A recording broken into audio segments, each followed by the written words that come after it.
Tell her to stop posting pictures of your daughter with stuff on her face. I have a phobia of that. That is one thing. I mean, ever since I was little, when I see kids with stuff all over their faces, I cannot look at them. Because there's a big picture on her page where your daughter has, I don't know what it is, because I don't stay long enough to look at it. But it looks dark, and maybe it's chocolate or something. I don't know what the hell it is. I mean, it's cute, but I that's just always the thing with me. It's, oh, man. Like, when I see a baby nose running, I mean, if I could get away with, like, going to somebody else's kid that they don't know me and wipe their nose, I would do it.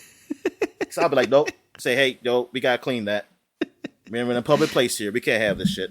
That's how COVID happened. Like when a kid eating and gets stuff, so like, kid, wipe them off. Wipe it. Like, it's me, it's different because I can't see myself. Yeah, obviously. So many crumbs in your beard. Yeah. Saving it for later.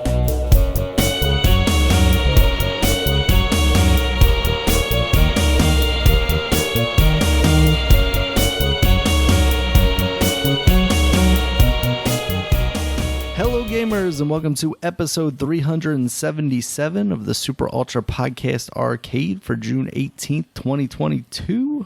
I'm one of your co-hosts, Daniel Nicholson. With me, my co-host, Dominic Stallworth. What's going on this week, Dominic?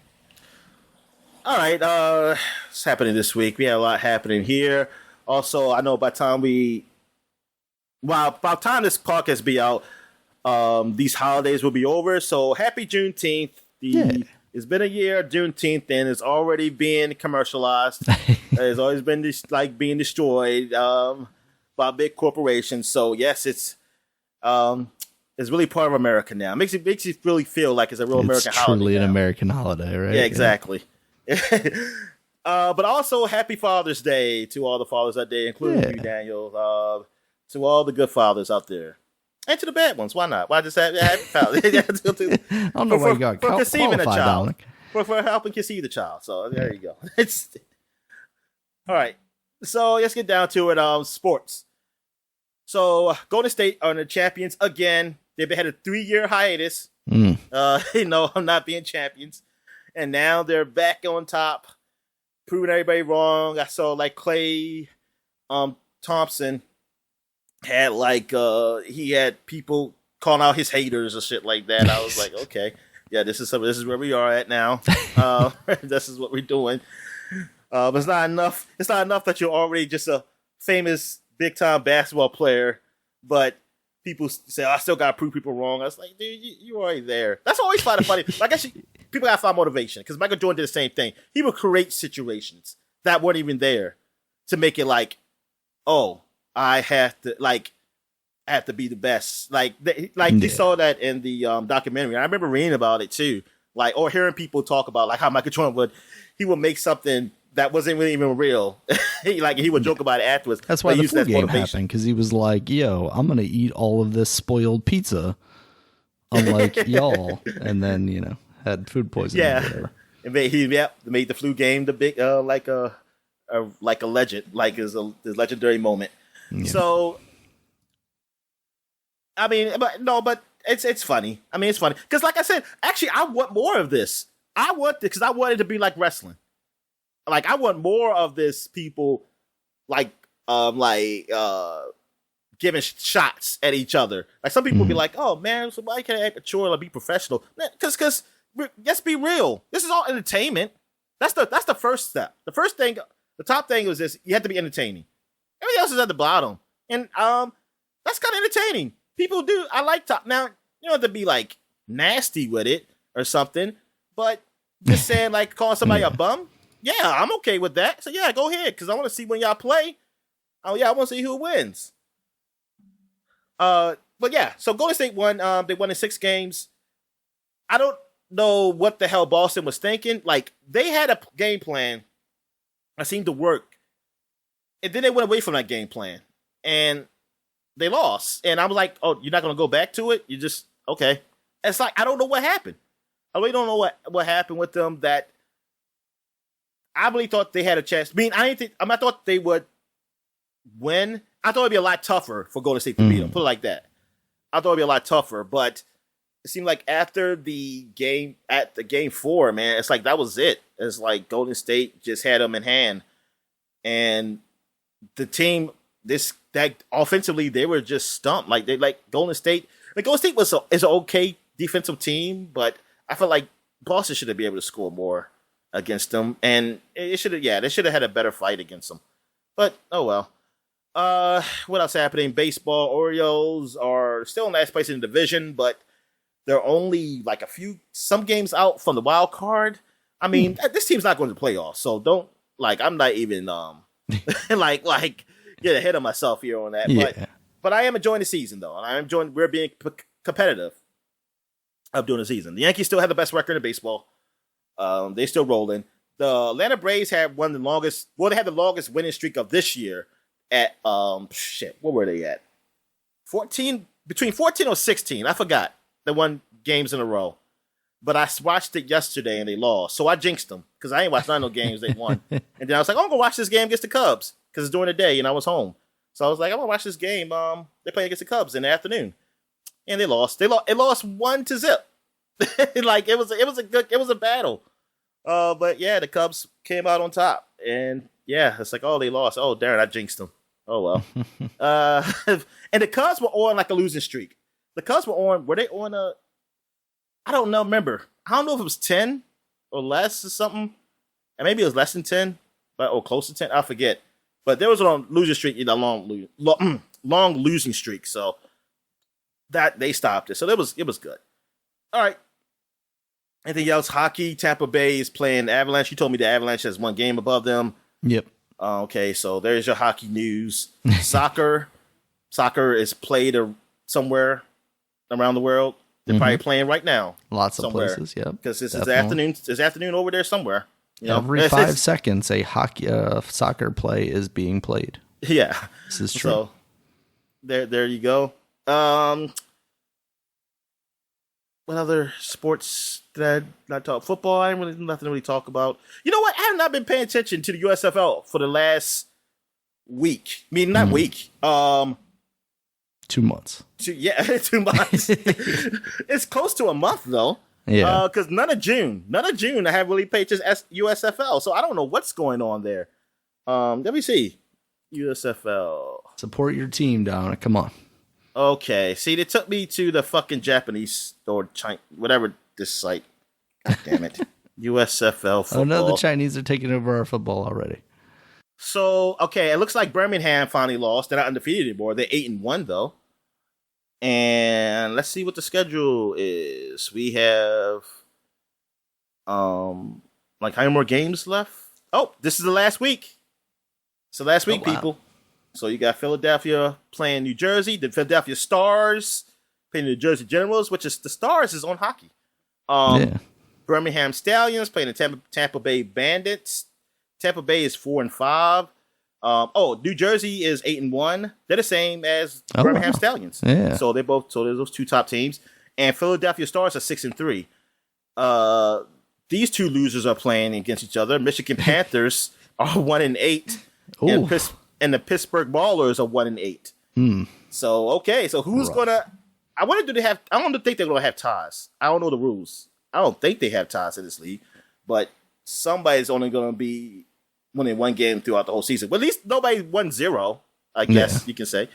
New Orleans is 6-3, and the Houston Gamblers are 2-7. So I guess we already know the playoffs then, because the playoffs are next week. Philadelphia is playing against the New Jersey Generals. And New Orleans is playing against Birmingham Stallions. And then a week after that, July 3rd, on Sunday, is the championship. Nice. So, yeah, they're at least this season's getting done, Daniel. Like the last two we had, they could not get completed. Yep. All right. So I guess I'm rooting for. But I was a Birmingham fan because they were undefeated and they were the top team. But now that they're tied, and now you have your choice of top teams. Yes, Philly's closer. Who should I root for? Hopefully, one of them lose in the playoffs, and then I just know that's my favorite team for now. You gotta hope that Philly loses so you can listen to Philly Sports Talk Radio. Oh, you can hear them talk about it for 2 minutes. They probably talk about the Phillies baseball over this. Really, They're probably talking about how pissed off they are with the Phillies baseball team. All right, so yeah, so what's going on with this wrestling news you got here? All right, Dominic, we got to talk about wrestling this week because there's some big things that happened.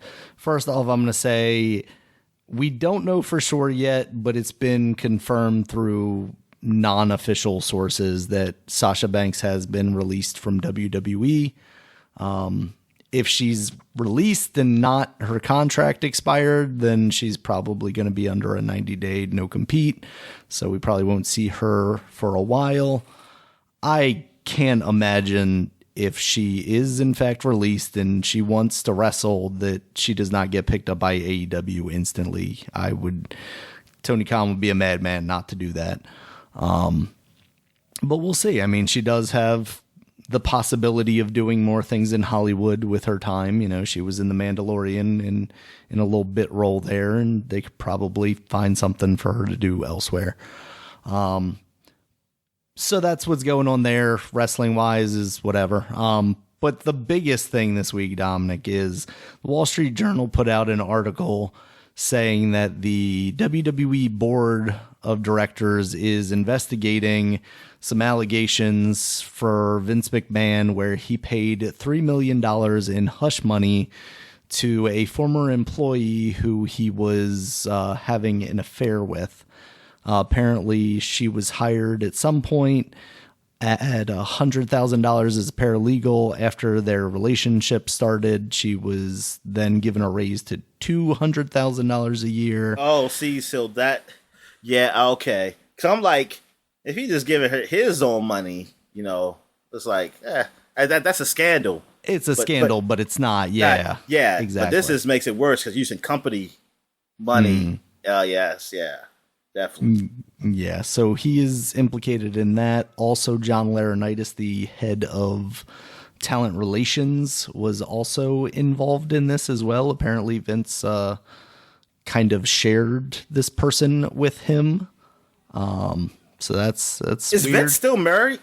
Vince and Linda are still married. It sounds like they're married, but have not been together for quite a while. Like Bill Clinton and Hillary. Probably something like that. I don't know. I feel like I at least see them together more often. So they're politicians, so they got to. I mean, Linda sort of is too. So, but it's just like, I don't know. He's a wrestler. He owns wrestling. It's like he can get away with it. Probably more so than Bill. It looks bad for the party, Daniel. You can't be a part. Yeah, so he is officially stepped down temporarily as the CEO of WWE. Stephanie has taken the interim CEO spot. Hillary, goddamn, why can't I remember her first name? And it sounds like he's still going to be involved in the creative, though. So he is still going to be involved in the company while this investigation is ongoing. And he actually appeared on SmackDown last night. He opened the show because he's just a cocky son of a bitch. And he just basically came out and said, "Woo, thanks for being here. Then, now, forever, together," and then left. Oh my God. So he was very much just like, I'm putting myself on television because I don't care. And I want to show them I don't care. Like, that's what that said to me. Yeah. Exactly. So yeah, that's what's going on there. It seemed like, because I think this came out like Wednesday or Thursday, it seemed like this might go even harder, but like if he's still going to be there at the company doing creative stuff, booking everything, like I don't think anything changes just by him not being in the CEO position, especially if it's just Stephanie there and she's probably going to just do whatever he wants her to do anyway. Mm-hmm. This is very much just a Succession storyline at this point, Dominic. No, the Succession is their storylines. It's the other way around, Daniel. Yeah, pretty much. Art imitating life. Imitating art. So, anyway, yeah, that's kind of what's going on with wrestling. I don't have anything else as far as like what's actually going on the shows outside of the fact that Brock Lesnar is back. He returned last night on SmackDown to challenge Roman for SummerSlam, which I don't think anybody's excited for because this is like the 20th time we've seen this match, and it's just nobody wants this anymore. So you don't tell me what I want, Daniel. You want Brock Lesnar back? Nah, I don't care. It doesn't matter. Yeah. So, yep, that's wrestling for the week. All right. So I guess we'll get into what we've been watching. So I'll start it off. Okay. I've been watching this show on Hulu, Only Murders in the Building, which is a show with Steve Martin, Martin Short, and Selena Gomez are the stars. I've mentioned this show before because I watched the first episode when it started, but Hulu does the weekly thing, just like, Disney Plus and things of that nature. But I never went back. I forgot to go back. And I thought it was okay, the first episode. I actually thought it wasn't going to be that good, honestly. But then I saw they was going to have a second season, so I was like, you know what? I was like doing some cleaning. I was like, I'll have it on and just watch it. And yeah, the show is great. Like, it is funny. It's a mystery comedy, like a half an hour episodes, 10 of them. And they are doing a mystery podcast, like the one you listen to, Daniel, with the murder around here that happened. Serial. Yeah, and so they listen to a version of that because they don't call it Serial, and they are doing their own now because of the murder happened in their complex, and it's hilarious. It's quite a few famous people here, besides the ones I just named. You also have, I forgot his name, but you always see him. He always does musicals.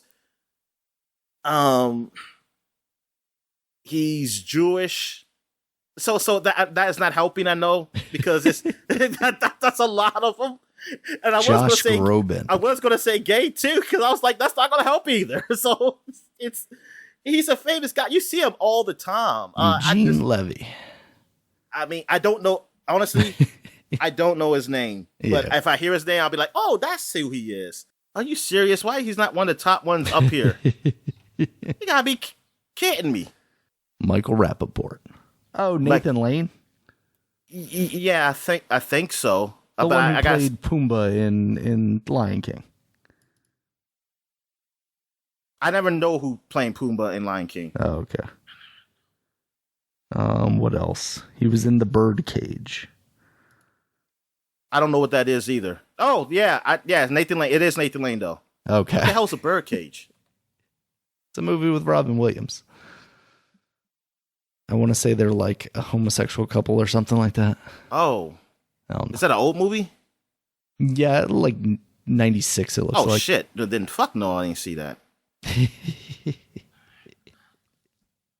Yeah, something like that in 96? I would have never seen it.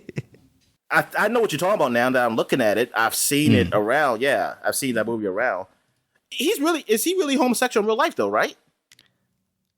I think so. I thought he said he was. like maybe he came out later. Like he just like a lot of those people were closeted. It's one of those things where it feels like it's been a thing for so long that I don't know if it was ever actually a thing. Yeah, exactly. Like it's like, hey, he's gay, but nobody. It's probably one of those things and they didn't never say it, but maybe they did say it, but I just like, hey, we already knew. It was like whatever. Yeah. But yeah. Apparently he came out publicly in 1999. Okay, so he wasn't always. Yeah, he did finally come out, and people probably weren't shocked. They were like, oh, I can't believe it. This. All right. So anyway. But he's in there. He's funny. I mean, I want to say he's funny. He plays a good part. I mean, he plays his role. I always liked him. I always liked that guy. Like when I see him in movies. He's enjoyable. Yeah, something about his voice. I don't know. It's just like but yeah. So he played Pumbaa. Yep. Yeah, and then Matthew Broderick was Timon. Wow. Matthew Broderick. Yep. Oh, that's the Godzilla guy. Oh, okay. Yeah. Yep. I didn't know he was Timon either. In the cartoon movie. Darn, he made his voice that way? He didn't sound like himself. not Matthew Broderick. I don't even know. I don't even can't even think what he sounds like now. Yeah, he does sound like Timon. Man, I don't know. I just can't hear it. I can't hear it. All right, anyway. But yeah. Gotta send you some behind the scenes clips. No, don't do that, please. What was I talking about? Oh yeah, Only Mercy. Yeah, it's a show. I think people, if you have Hulu, you should check it out. If you don't, there's places to steal it. So check it out. And that's basically all I really watched. Oh yeah, I've been watching Ozark. I'm kind of going through that. I'm thinking about. Wouldn't even say halfway. Yeah, I think I'm halfway now. I think I watched 6 episodes, so it's like 13. So yeah, it's good so far. It's good so far. I'm gonna see the end, see what goes down and who lives or dies. I know somebody has to die. Probably quite a few people. So we'll see. All right. So what have you been watching? So I've just been watching the typical stuff I've been watching the past couple of weeks. Miss Marvel, 2nd episode. I enjoyed this one a lot. This one, she's getting more familiar with her powers, kind of doing some training stuff. And it's also involving the, I don't know if it's board of directors, but her friend Nakia is trying to become one of the first like young woman to be part of the board at her mosque. So they're doing like a campaign kind of thing. So that's kind of what's going on in her real life stuff. And then she's being superhero stuff as well. She also meets like a boy. So that's, teenage drama stuff, Dominic. Oh yeah. I mean, that was in the comic book. That kind of what turned me off. I mean, I'm sorry. Cause like comic books, actually that doesn't turn me off. Cause I read, Batgirl and shit. Yeah. I don't know what turned me off. It was just this one. Like I said, I don't think I was reading the same ones you were reading. Like I said, I was reading at the time, they were newer, and the ones you showed me, they were like the first ones. And the new ones, like, they just, I don't know, they really just went over my head. Like, it's like, oh, this is not the type of shit I want to read. I mean, it's for young audience, young people who live in suburban areas. That's what it seems like it's for. And who just think that's how the world is or should be. All right. But yeah, Monday I'll come back to it. That show.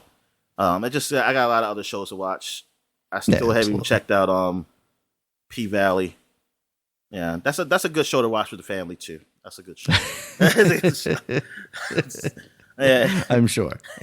Yeah, it's a lot of wholesome stuff in there. I always confuse every time you say that one. I always confuse it with is it on Hulu or something else? The P5 or whatever, the one where the girls are in high school but they're grown women, and it's I don't know what that is. Pen 15, that's what it is. Because it looks, I or 1-5 looks like IS. So it's okay. Yeah, that's on Hulu. I've heard good things about that. Because it's basically these grown women, but they're being themselves or caricatures of themselves from high school. Yeah. But they're grown women surrounded by, younger actors. Yeah. Oh, is this like, what was the show? Like some people said, like it was a camp show? And there was just... Yeah, maybe like that. Okay. Like Hot American Summer. Yeah, that. Wet American Summer or whatever. Yeah. Yeah, I think it's supposed to be a little bit like that. I was always confused by that show because of that. Because I didn't know what was going on. I say, these people are old. What? Why? Yeah. It's like, what's going on? But they play it straight, right? Like, it's not like they're, Yeah, exactly. So, yeah. What else am I about to say? Oh, yeah, and The Boys, man. I mean, that's so... Did you watch The Boys? I didn't finish season 1. Like, I went back to it, what was it, like sometime last year, I think, and then fell off of it again. And it's not because, like, it's bad or anything. I don't know. I didn't make time to watch it. And now, like, as my daughter is starting to get older, I can't watch stuff with her around in the same way that I could. Oh, yeah, exactly. I used to be able to get away with it because she wasn't, like, absorbing any of that, but now she's, like, a little parrot, so... In fact, I was I was watching some of the video game. I was watching the Xbox thing, and in that in the Blood, what is that? The first game that they talk about, the Redfall. Redfall, okay. Like there was a lot of cursing in there, and she started saying some of the words, and I was like, all right, I'm putting the headphones in. I was like, we're not doing this. So yeah, it's starting to get to a point. So to watch The Boys, I would definitely have to wait till after she's asleep. And by the time she's asleep, I'm usually asleep. So it just doesn't work out very well. Yeah, I can get that. I have liked what I've seen of The Boys. Like it's very good from what I've seen. Yeah, I haven't watched much of this season. Like I said, just the same amount I watched from last time. So I'm waiting till I finish the Ozark, and then I'll move on to that and P-Valley. Yeah. All right, so Obi-Wan, how was that? Yes, Obi-Wan was good. This is the 5th episode of the 6-episode series, so we're definitely getting into the meat and potatoes of it. This is quick. This felt quick. Yeah. And it feels like, I don't know, I'm pretty sure the episodes are like probably 45 minutes or whatever, in a TV hour, if you will, something like that. But they do feel pretty breezy to me. Like I haven't felt while watching this like, this is kind of slow and boring outside of maybe a little bit of the setup in the first episode. But this episode is definitely not that. They're definitely into the action now and developing the story. And this one, like, almost is putting a cap on thing. Well, it doesn't put a cap on things, but it feels like this is kind of the climax. Like, I really wonder what they are going to do in this last episode to kind of cap it off. Because it's definitely, things have happened and stuff is happening. So, it's good. All right. So now we get into video games. So I guess I'll start since you only played the game that I played. Yeah, and you played that. So I played this actually a few weeks ago, probably the beginning of June. I know before I went to the wedding. Vampire the Masquerade. I actually tried that out, and so it is almost the adventure type of like RPG-ish kind of game.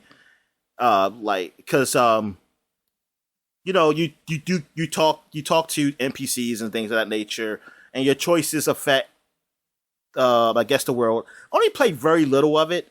Like I'm still at the very, very, very beginning, but I got an idea of what the game is. It seems like you're playing like 3 characters though, because it switched me over. This is the Swan Song one, right? Yeah. Okay. Wait a minute. Yeah. The Swan. Because there's a lot of Vampire the Masquerade games. Oh, I thought that was the subtitle. Oh, I thought that was the Masquerade was the subtitle. Yeah, the Swan Song one. Yes. Okay. Gotcha. And yeah, I'm really getting used to this universe. Like the vampires are really all organized and all that shit. I mean, if you watched Blood, what's it called? That one that came, True Blood. True Blood. Yeah, True Blood. It's kind of almost in that vein. Like, hey, they do have order and shit like that. They got going on. So yeah, I am curious to see how it goes. And so far, it's interesting. It's interesting, but I'm kind of focusing on Trail, still playing that. So that's why I haven't really gone back to that game. I also played a little bit of Echo the Dolphin on the Genesis emulator thing on the Switch. Okay. And because I remember we talked about it sometime. I was like, I never did anything. All I did was flip in the water. And when I was a kid, so now I actually try to play the game. So I did. So I finally saw the shit I was supposed to do. I never knew you could talk to the other dolphins or animals if you hit the echo button. Actually, did not know what that button. Every time I pressed it, I always just got a map. But if you press it and hit them, they'll talk to you and shit. Okay. And then yeah. And I fought some jellyfish or something like that. What was it? Something was attacking. It wasn't a shark. Was it an octopus or a squid? What the fuck was attacking me? I forget. But yeah, I'm trying to save my dolphin friends. They've been taken by, I don't know, aliens. I have no idea what's going on, like where they've been taken to. But I'm trying to find where they are. But yeah, I mean, I can see why this game was like. I would have loved this game more if I was a little bit older and understood what the fuck I was supposed to do, like in the game. Yeah, I would have enjoyed it. I don't know if I'm gonna keep playing it. I just want to play a little just to play it again. Mm-hmm. Also, so I tried to. Oh well, let me go to the Turtles. Yeah, the Turtles. Shredder's Revenge. The Teenage Mutant Ninja Turtles. Shredder's Revenge is out now. I played that. Some of the story mode. The game is fun. It's just like the old Turtles games. Probably a little bit more moves because they do have a tutorial showing everything you can do. You got your super, and then you got different supers, and then you level up in the story mode so that you get stronger and can do like you'll get probably more health or power ups. Like your power ups can last longer. It's not just one and you go back to 0. I think you can stack them. You level up like each character, so kind of almost like Castle Crashers. That I'm gonna have Leonardo, like he's leveling up, but when I get Michelangelo, he's still at 1. That means I have to play with him and get his character up, and things of that nature. So it's like replay value in that. They also have collectibles on stages to collect different things like Irma's diary or something like that. Though it's like you collect the diary. I thought it was going to at least let you read it and like something like you can see some funny stuff, but it's just a collection you just pick up. And I was like, oh, that sucks. I was like, I wish there was like more to it. Yeah. Or like a newspaper article. And I was like, you can't even just have like a headline or some shit. It's like, come on. But yeah, the game is fun. I played online with randos, and that was fun. Like you just drop in and get it. And at first it was cool. Yeah. And first it was a glitch.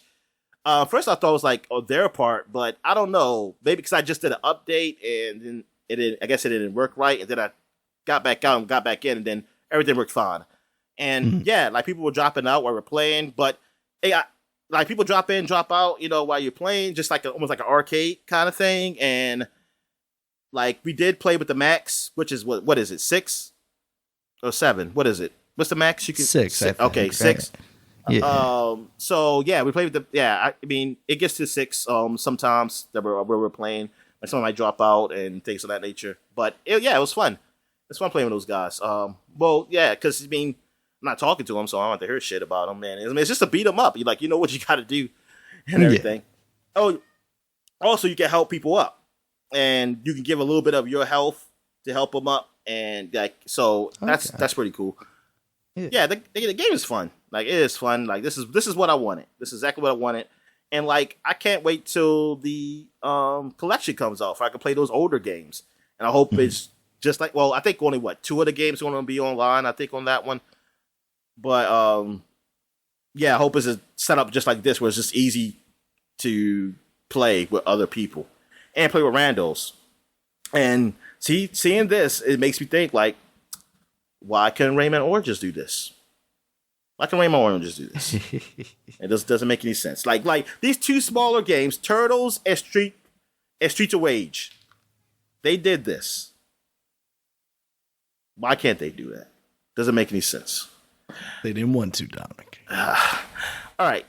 So now I played one of the demos from that happened on Gamefest, Summer Gamefest. They showed off, and it was Metal Hellsinger. Metal Hellsinger is a first-person shooter, but you have to go with the beat when you're shooting or you're dodging. Kind of like what's the game called? The Necro Dancer, but in first-person form, sort of. But Necro Dancer is, if you don't go to the beat, can you still kill the enemy? I think you can, but it's more difficult. Okay, I guess it's the same as this then. Like, because if you don't go to the beat, they don't take as much damage. But now this is like headbanger metal songs, and they're real groups that do this. Yeah. So if you know them, then yeah, that's cool. But I have a hard time going to beat with metal songs because I don't really listen to them. So I'm trying to find, and I don't know which beat I'm supposed to be going to. I'm like, I'm supposed to just go with the bass. Or I mean, I think a lot of time it is the bass, And so I can't pause it because they turn the sound off. So I'm trying to like find a rhythm. I was like, okay, how am I supposed to do this? And sometimes I do. I did record me playing it. The game, it's just a little weird for me. I don't know if I really like it. It's sort of weird. I mean, it's a neat concept. But it's not what I thought it was going to be. But yeah, I'm curious to see what other people are saying about this game, like how they feel about it. Because maybe I'm just not getting it. But like the music, like I don't dislike heavy metal music. Like in certain, like with Doom in them, it fits. Like if it fits with the game I'm playing or the movie I'm watching, it's all right. Or like wrestling. Like wrestling, they put like some people's walkout songs and shit. It's like, oh shit, or something like that. I might download that, just that song. But I'm not like a heavy metal fan. Like I don't listen to them regularly. But like the music's not the problem. It's just me trying to figure out how to play it. And maybe it could be the game. Now, they do have it where you can sync up. I didn't do that. So maybe it would have been easier. Maybe I should do that next time and see how it plays. Like, 'cause I felt like sometimes I was going with the beat, but I wasn't getting perfect. And I was like, okay. But, yeah, so I guess we could talk about Angerfoot. We both played this game. And you could start it off first with your experience. You played it before I did. Yeah, I had a bit of a weird experience with this one. So I think we talked about it a little last week as far as like general concept. It's very much like Hotline Miami. You're going into this building and by room, you're kind of disposing of the enemies. And in this, you're a foot. Well, I mean, you're a person with a foot, but most of your primary attack is you kicking them. You can pick up guns from the enemies and throw them at them, very much like Hotline Miami, but it's all done in first person. And I don't know what was going on with me, if it's the gameplay. I know we talked about it before a little bit, and you said you turned some of the options off and on and arrange them a little bit, that maybe I need to revisit and look at. Just because the pace... What's that? I don't want you to get a seizure or anything, Daniel. So I don't think it was that serious, but it definitely left me with a headache and some nausea after playing about 6 levels of it. And I was trying to get through just to see, how many levels were in the demo. I was like, oh, this is substantial demo so far. But like the further I got into it, just the more sick I felt, until I was like, I just can't go on playing this. And I think it's the speed of the game, and also, like you said, you turned on the before we started recording, you said that you had turned on like the frame limiter, so it was stuck at 60 frames per second. Yeah. And I think maybe that's what it was for me, because I think it might have been fluctuating a bit, and that's probably what really did it for me. But overall, I think the concept is pretty fun. I think I still prefer like Hotline Miami over this, because that's more strategic. I mean, these, despite their similarities, these very much feel like two distinct games. Yeah, it does. I can see. This is more like Doom. Like I'm just going into a room and trying to move around quickly and kill enemies, whereas like Hotline Miami is very much like, I'm going to see if I can look into the room a little bit and get an idea of where these guys are going to be, and then I know that I can only take one shot. So, I'm going to throw this over here and then do this over here and then try and hit this guy with this. But this is just like, I'm going to bum rush into this room, try and kick some people's faces in, grab their gun, shoot the other guys, kind of stuff like that, which is like cool, Well, you can do the same thing, because sometimes stuff. I was staying, like I'll kick the door and kill the one guy, but I'll come back out. Be a little more conservative about it. I'll pull. Oh, I'm sorry. What happened? I was just saying you were being a little more conservative about it. Oh yeah, exactly. Sticking back and because I'll die the first time to see where the enemy is, and then I will see like, oh, he has a gun right here, and I'm not that good at a shot. I have to get it to shoot one hit with him. While Miami, I mean, it's easier to do a shot, to kill him. I'm also not playing with a mouse and keyboard, which because I'm not really good at it, so I'm not going to be able to aim. But so sometimes I'll just let them come to me because they'll just come to you, and I'll just shoot them in the doorway, just pop them off. But yeah, it's all right. Yeah, it's all right concept. It's not my type of game because even Hotline Miami, I didn't really stick with that long. Though I mean, I did enjoy what I played of it. And this game, I mean,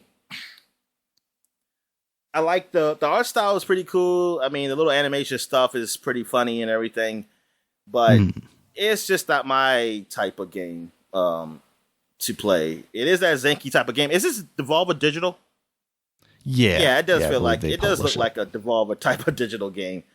Really, it's like kind of zany. It's like you don't see your face. You got like some type of you got like a ski mask on. Yeah, and then you have your girlfriend is the same way. She has she has a ski mask. And do you not have arms, or do you just not use them because you're using your foot to like pick up the phone? I think you do have arms. Yeah, well, because the gun. Yeah, because you see him at the beginning, and then you shoot your gun and everything. So so yeah, he just uses make your feet. I guess you love your feet and you love your shoes. Because that's the whole thing. Your shoe got taken. Somebody kidnapped your shoe. Yeah. Yeah, so I do have video of this. I will say, like, if you end up using this video, because, like, even watching it now, I'm feeling like, this is making me not feel great. Maybe we need to put a warning on it or something. Oh, okay. Is somebody else, has anybody else complained about this? Have you seen this? I don't know. I haven't looked, honestly. I need to see if there's something going on. Maybe, like I said, maybe I just need to go back to it and try like limiting the frame rate. Because watching this video, I feel like that's maybe what it is frame rate for me is weird because I don't necessarily notice when it's like faster or slower as long as it's consistent. But there's something off about this that I feel like maybe it's not consistent, and that's what's doing it to me. Plus, there's like flickering light bulbs in a lot of the rooms, which I think does not help me either. Oh yeah, I don't think I'm quite like having a seizure from this thing, but it's definitely turns my stomach a little bit in a way that I have not had a game do basically ever. Yeah, that's pretty messed up. All right, then. So I guess that's it. So I guess we'll take a quick break, and when we get back, we'll get to the flashback segment. Yeah. And we're back. And now we're flashbacking to 2012, 10 years ago. Also, I want to say, if you do hear a fan in the background, my fault. I hope it's not making too much noise or anything. But anyway, okay, the first game is Doctor Who and the Eternity Clock for the PS Vita. So this is not the Doctor Who that everybody hates, right? Because everybody seems to hate the one with the woman. I think this is actually the one where like people started coming around on Doctor Who. Oh, okay. This is what's his face from Morbius. What did that? Well, they ain't come around on this game. Well, at least the reviewers didn't. I mean, I can't be surprised entirely by a licensed game on the Vita. But yeah, so we have that. Okay, we got also, okay, you know, do you know any of this iOS game? No. Okay. All right, so we're going to skip that. It's called Pocket Planes. That came out 10 years ago. So you loved it, and now it's 10 years old. So go play it to celebrate its anniversary. All right, here you go. Planes in your pockets. Heroes of Ruin for the 3DS is out. And I'm based on the lookup. I would say it's a strategy game. It's made by Square Enix. Well, published by Square Enix. It's not a strategy game. It's an action role-playing game. Damn it. But it's a role-playing element to it. All right, so, yeah. It's got a 69 on Metacritic. It also uses Street Pass and Spot Pass. What the hell was Spot Pass? That's a good question. Is that like the Street Pass, but if you weren't like in the same place, like you could do it over the internet or something, maybe? Okay, it says use Street Pass. Okay, here it is. Use Spot Pass. Players can complete daily challenges for a year after release. The community website will allow players to keep track of their completed challenges and find even more challenges to complete. Okay, that didn't help me that much. All right, so but anyway, yeah, this game, it's I don't have any visual. You got a visual of this game? What it looks like? Not yet. I was looking at the spot pass. Oh, you look at the spot pass. Okay. But it says a story of Heroes of Ruin follows a mercenary who is attempting to find a cure for the ruler of the city of Nexus, a Sphinx named Artarex. I don't know. Atarax. It's okay. It's like a isometric, maybe Diablo style. Oh, okay. Type thing. Who was dying from a curse. The hero can either create an alliance with others or adventure separately. There are many strange and dangerous creatures in the land, including evil force behind the curse, which the hero eventually confronts. So basically, like a Diablo, and I guess it's like multiplayer. And it's got a 69 on Metacritic, so it's not that bad. Well, maybe not that good either. Yeah, not that good either, because what's this Computer Games magazine gave it a 5 out of 10. Well, it's not a computer game, all right? It's a 3DS game. So there you go. What do they know? It's like, well, nothing. I mean, they're probably just being technical with the computer. They didn't say PC, so they say, hey, it's technically a computer, but bullshit. Nobody says that. It's like say nobody calls it. Nobody say, hey, that's the computer. I'm playing my Xbox computer, my PlayStation computer. All right, so here we go. What's the next one? Pokemon Conquest came out 10 years ago. This is the Dynasty Warriors Pokemon game. I think we talked about it in the magazine. That's why I remember this. Yeah, because that was the first time I ever heard of it. Because I was like, I did not know that was a thing. Well, not Dynasty Warriors. It's more of a Dynasty Warriors Tactics kind of thing, I should say. Like the, what's it called? Three Kingdoms? Kingdoms, I think it's called. I think that's one of those things. Yeah. Or like Tactics Ogre. Yeah, exactly. Like so, and let's see the rate. It got an 80, man. I mean, it got good ratings. And Short Toy gave it an 8 out of 10. Famitsu gave it a 34 out of 40. I still don't understand this. Why is their number system like that? Why does it only go to 40? Yeah, like, is this a Japanese thing? Like, that's how they do? Yep. That's what they do? Like Japanese only count up to 40. All their math is based in 4s. IGN gave it a 9 out of 10. Darn. Game Informer gave it a 7 out of 10. I mean, you get decent scores. We'll call that the Pokemon bump on IGN. So if you can get this game and try it out, I mean, I wish I could. Well, technically I can illegally. No, you can go to a game store. I don't want to buy a physical copy, don't. Oh, even though they say you can order from Amazon. No, whatever. Anyway, it's a lot of clicking. All right, well, here we go. It's been 10 years ago. Brave the movie came out, and it came out on all the systems also. Came out on all the systems also. This was like 3D movie because the first one was Up. There was Brave, and then I think it was Toy Story 3 after this. I think Toy Story 3 came after Brave, I want to say. That sounds right, I think. Actually, Brave came after Toy Story 3. What was it? Did it? Oh, I have no idea, Daniel. I don't remember.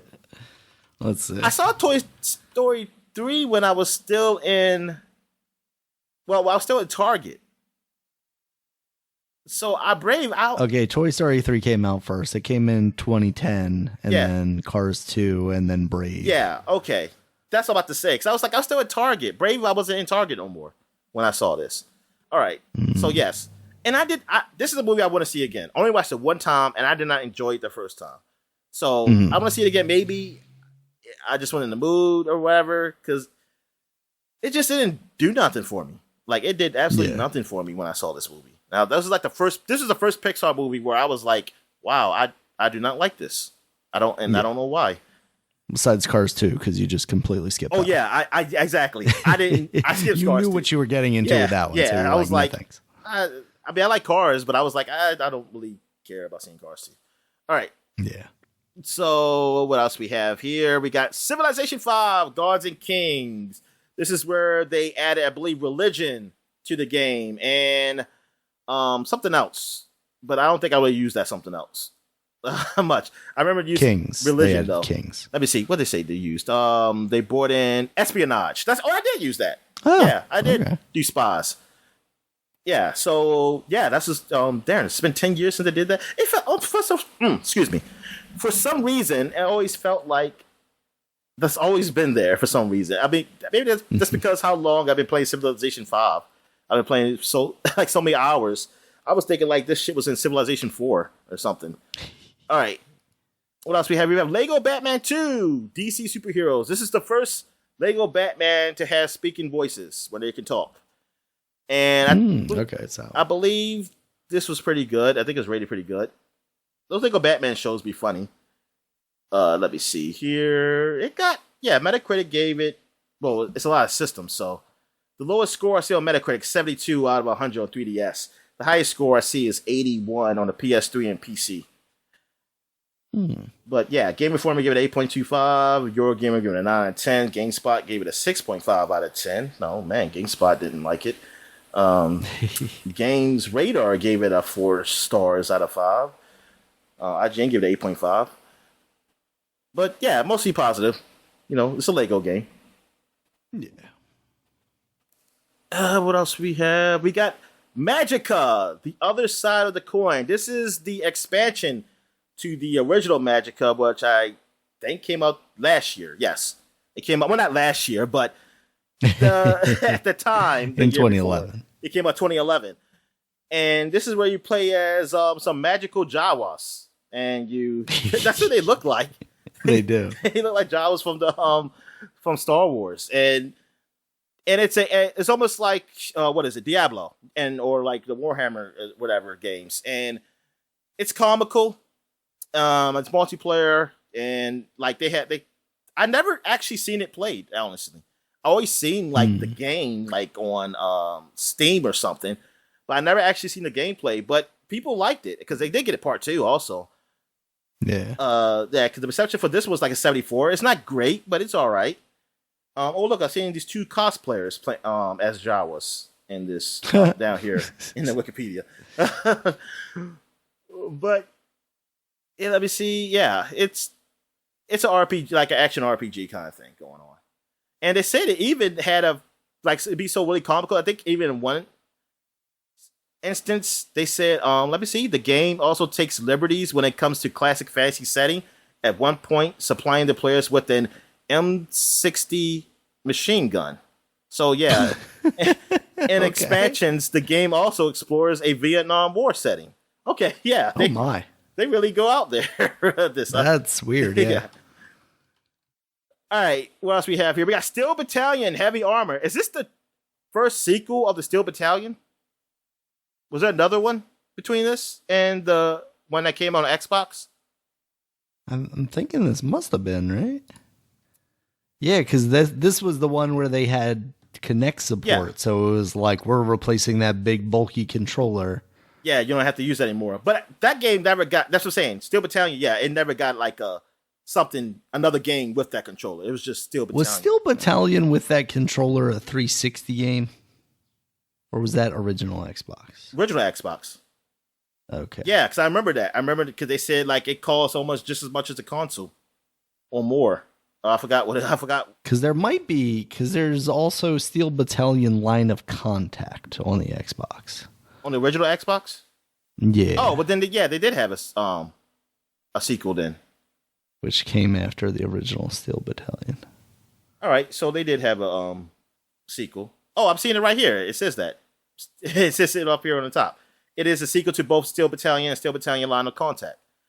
All right, so yeah, Steel Battalion Heavy Armor came out for the Xbox 360.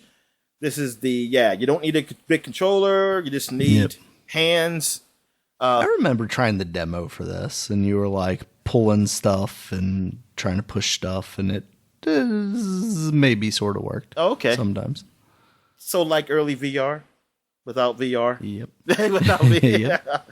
I mean, it's the hand movement stuff.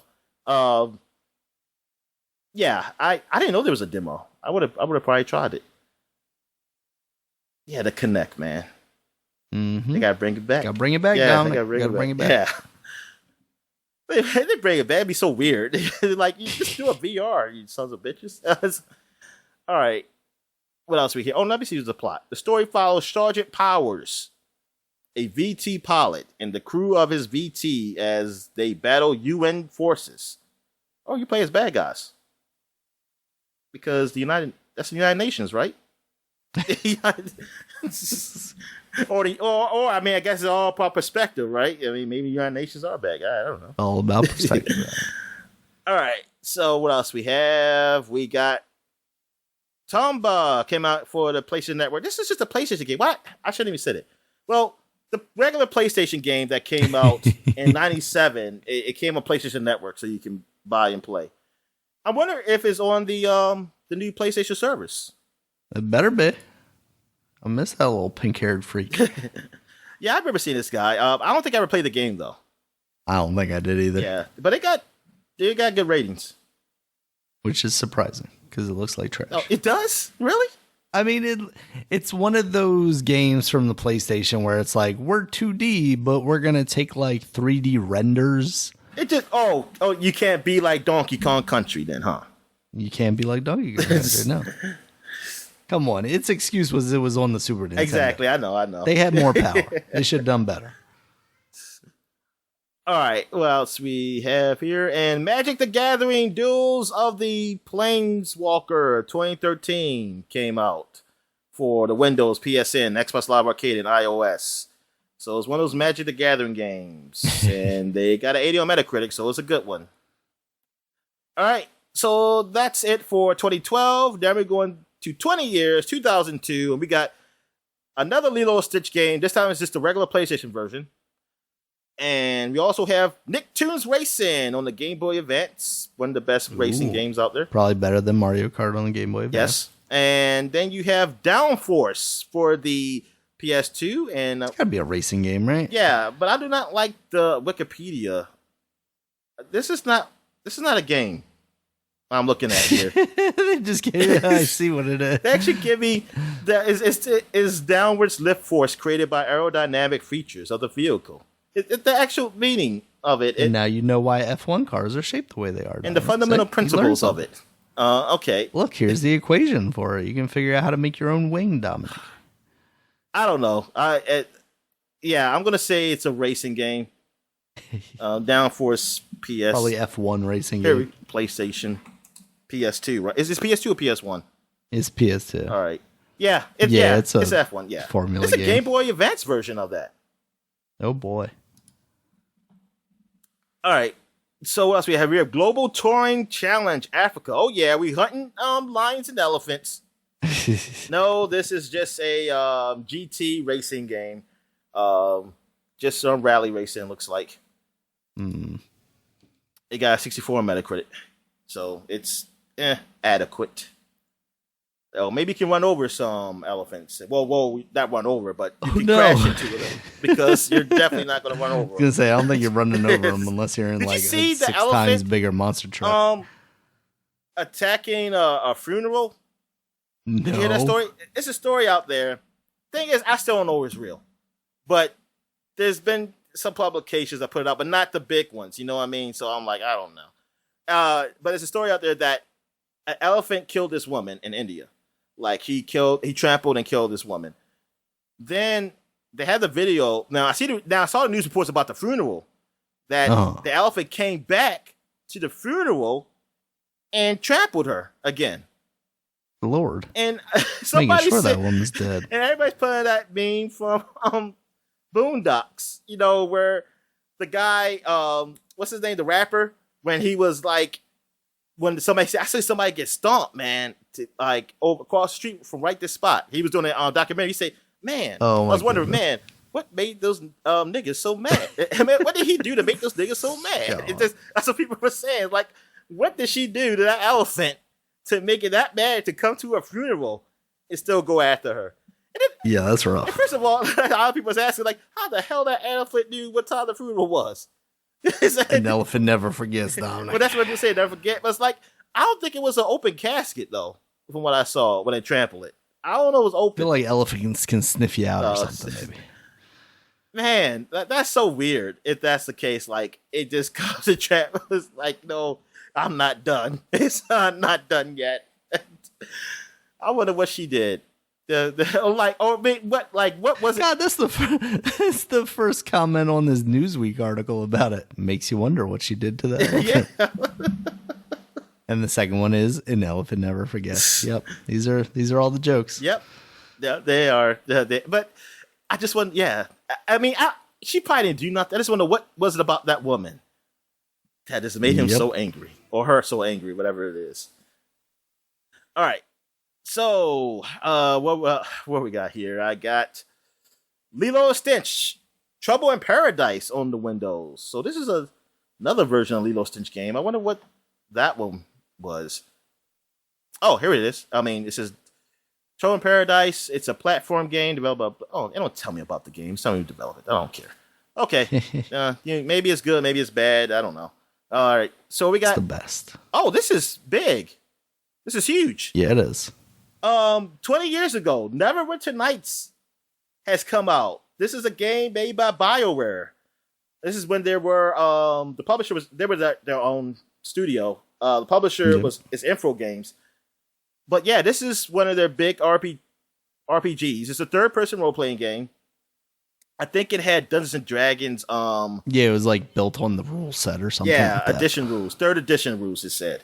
Yes, Dungeons and Dragons people know what that means. I never knew what that means. I never said what the fuck they talk about. But yeah, that was it's set in the fantasy world or the Forgotten Realms campaign setting. It says the game engine was designed around an internet-based model of running a massively multiplayer online game, but I think it ended up being like just a multiplayer game. I mean, yeah, right? It wasn't a massively. Yeah. Thing. What'd you say? It wasn't a it wasn't massive, right? Yeah, it wasn't a massive. Yeah, thing. I think so. They started out that they wanted to do this, but they said the game was named. What did it say? The intent was to create a potential infinite, massively multiplayer game framework. The game was named after the original Neverwinter Nights online game, the first graphically massively multiplayer role-playing game, which operated in 1991 to 97 on AOL. Like I said, it didn't work out, but it worked out to be something else great, and this really put the company up there on the map to be able to do what they do now, is ruin franchises. That's what they're doing now. Ruin their own franchises. Ruin their own. It's like, no. It feels like this should be longer ago and also shorter ago. I don't know which one. I feel like it. Yeah, I know what you mean, but then it's like it is 20 years ago, and I was in I was in high school. So, well, I was in high school, so yeah, that is pretty long ago. So yeah, Neverwinter Nights. This is a game. I don't want it to be that long ago. I guess this is a game when I finally started playing BioWare games. When I played the the Star Wars one probably was the one I played. Probably the sequel one first. Mm-hmm. I saw that they did Neverwinter Nights, and I was like, hey, I want to try this one day. I just had a PC for it. By the time I had a PC to really play a game like that, it just didn't look that good compared to the games I had now. Yeah. So I just didn't bother.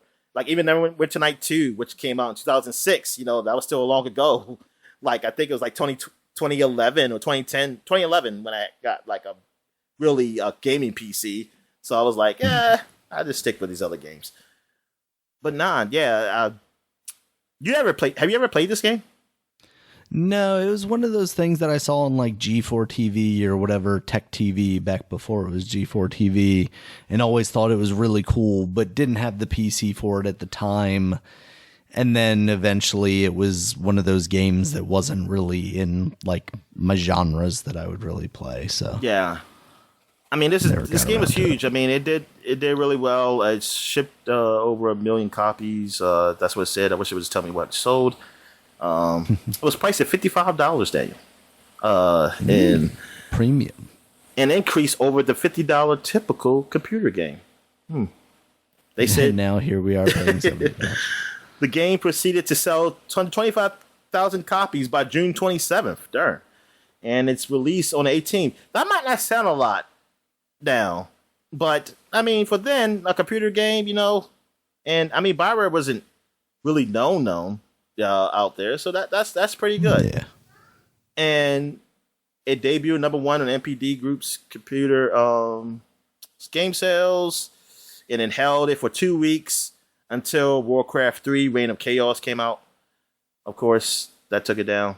But yeah, Neverwinter Nights, man. That was something. Yeah, a game I always seen like just in magazines, people talk about it or something. I'm sure it got expansions, right? That's why I was about to say, because I remember that's why I remember why I kept seeing it. Yeah, I see it right there. Yeah, because they've released those remasters on like everything in the Switch not that long ago. That's right. Remember? That's right. Yeah. Yeah, I mean, it got an 91 on Metacritic, man. I mean, people, they love this game. Yeah, it was huge at the time. That's why it was so huge that when they heard that, BioWare is doing a Star Wars RPG. Mm-hmm. All right. So, what else we have here? We got... Okay, I'm on the wrong page here. Okay, here we go. We got The Pinball of the Dead. Woo! Is on the Game Boy Advance. Game Boy Advance still getting games, people. So, don't move to that... Wait a minute. I'm getting confused with 10 years ago. It's only the Game Boy Advance. It's only the Game Boy Advance around that. This is shortly after the Game Boy Advance came out. It'll be like the Game Boy Color getting games if I see that. Yeah. Okay. All right. So Fireblade. Okay, you put this in red? Did I put it in red? No, I didn't. Okay, let's make it sure because I'm like, what? You put it in red. Okay. Let's not talk about this. It's because it doesn't have a article on Wiki. That's why. All right. So there is a game called Fireblade that came on PS2. We don't know what it is. Go find it and tell us. All right. Here's another big one. Wipeout Fusion. It's 20 years old. Honestly, I seen it, but I just never really thought about it for some reason. It just never. I think I always thought of F-Zero, and I didn't like F-Zero when I was young. Like I played F-Zero on the Super Nintendo, and I never did like it for some reason. I think because I always crashed. It is tough. Yeah, so I think when I saw Wipeout, I always saw it in, it was in videos back then, and I wasn't really looking on the internet for this. So all I did was see still pictures. I was like, it looks like F-Zero, and I wasn't really good at it. But this is one of futuristic racing games. This is really huge for the PlayStation. It's published by them. I got an 83% on that Metacritic. It's one of those Gravity games. I actually never played it, honestly. Like, the first one. I forgot which version I played. One of the newer ones. But yeah, it's... I mean, I don't know what else to really say about it, honestly. I mean, because I never played it. Have you ever played it? It was one of those ones, and I don't know if, like you, I don't know if it was this one, but I definitely played Wipeout over my buddy's house on his PlayStation at some point. Yeah. And it was cool, but I think at the time, like, we were more into, like, Extreme G.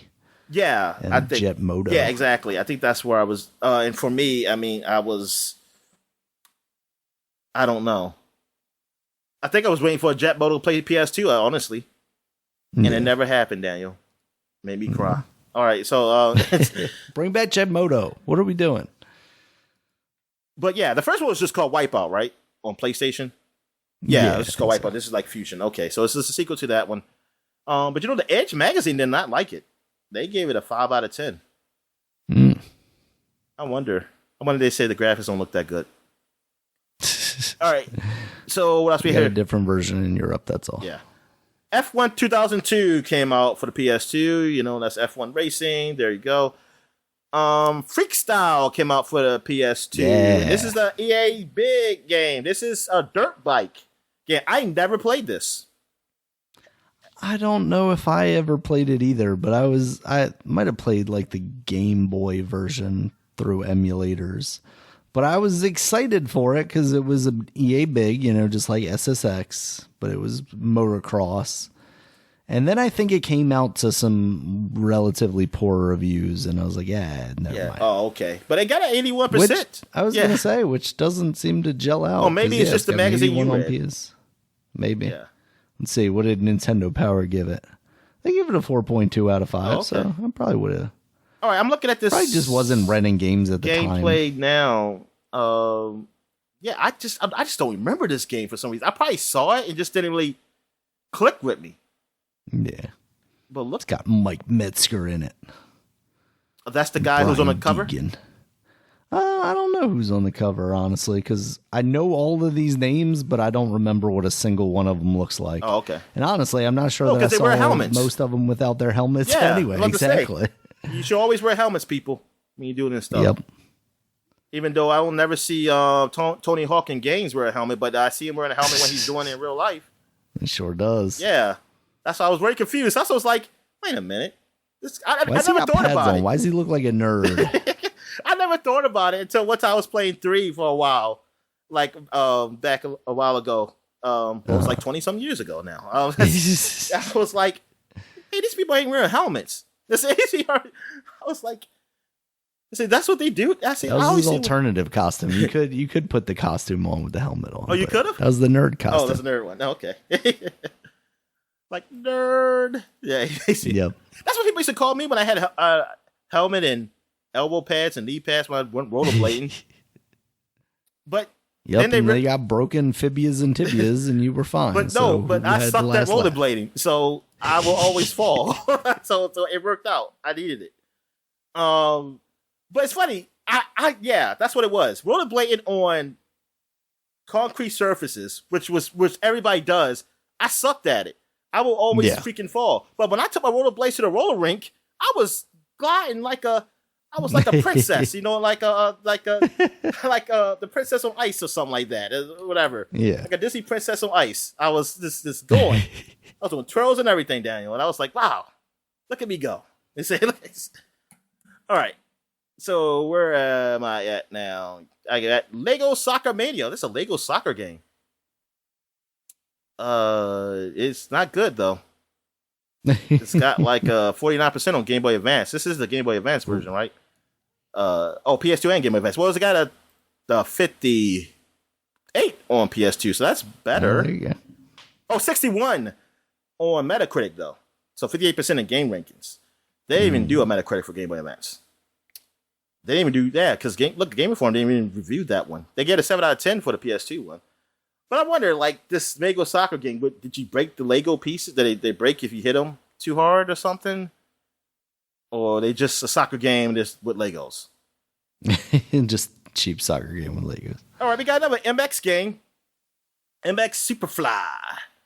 And that's it. I get it.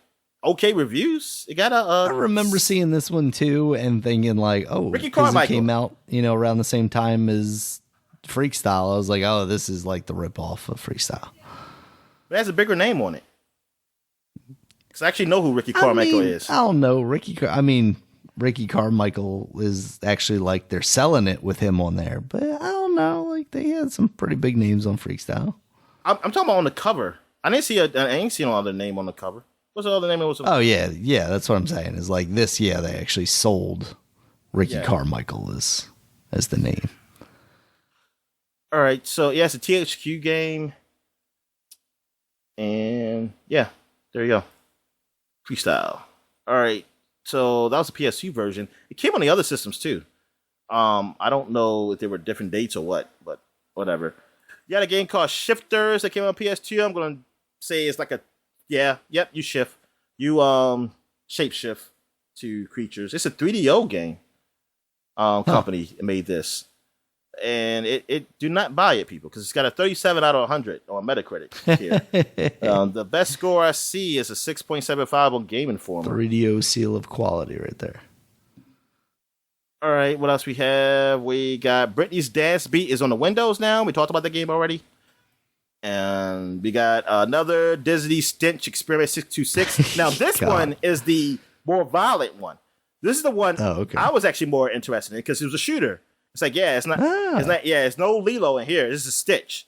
This is him before. I think he was a space criminal. Yeah, I think this is before he came to the planet. So I think, shit, that means he's a killer now, right? Turns out this is just Ratchet and Clank, Dominic. The plot of the game is set before the events of Lilo Stitch with 626, because that was his number, that was his name, being known as a galactic fugitive before he was put on trial. The game begins with Jumba Jukiba. Is that the guy who chased him down? Showcasing his latest experiment? Or that was a scientist? Maybe that's the big guy scientist. Okay. who has proven to be superior command to other experiments such as 621. Jumba exiled 626 to collect enough DNA from the world of the Grimas to create his 700 series of experiments. This caught the attention of the evil Dr.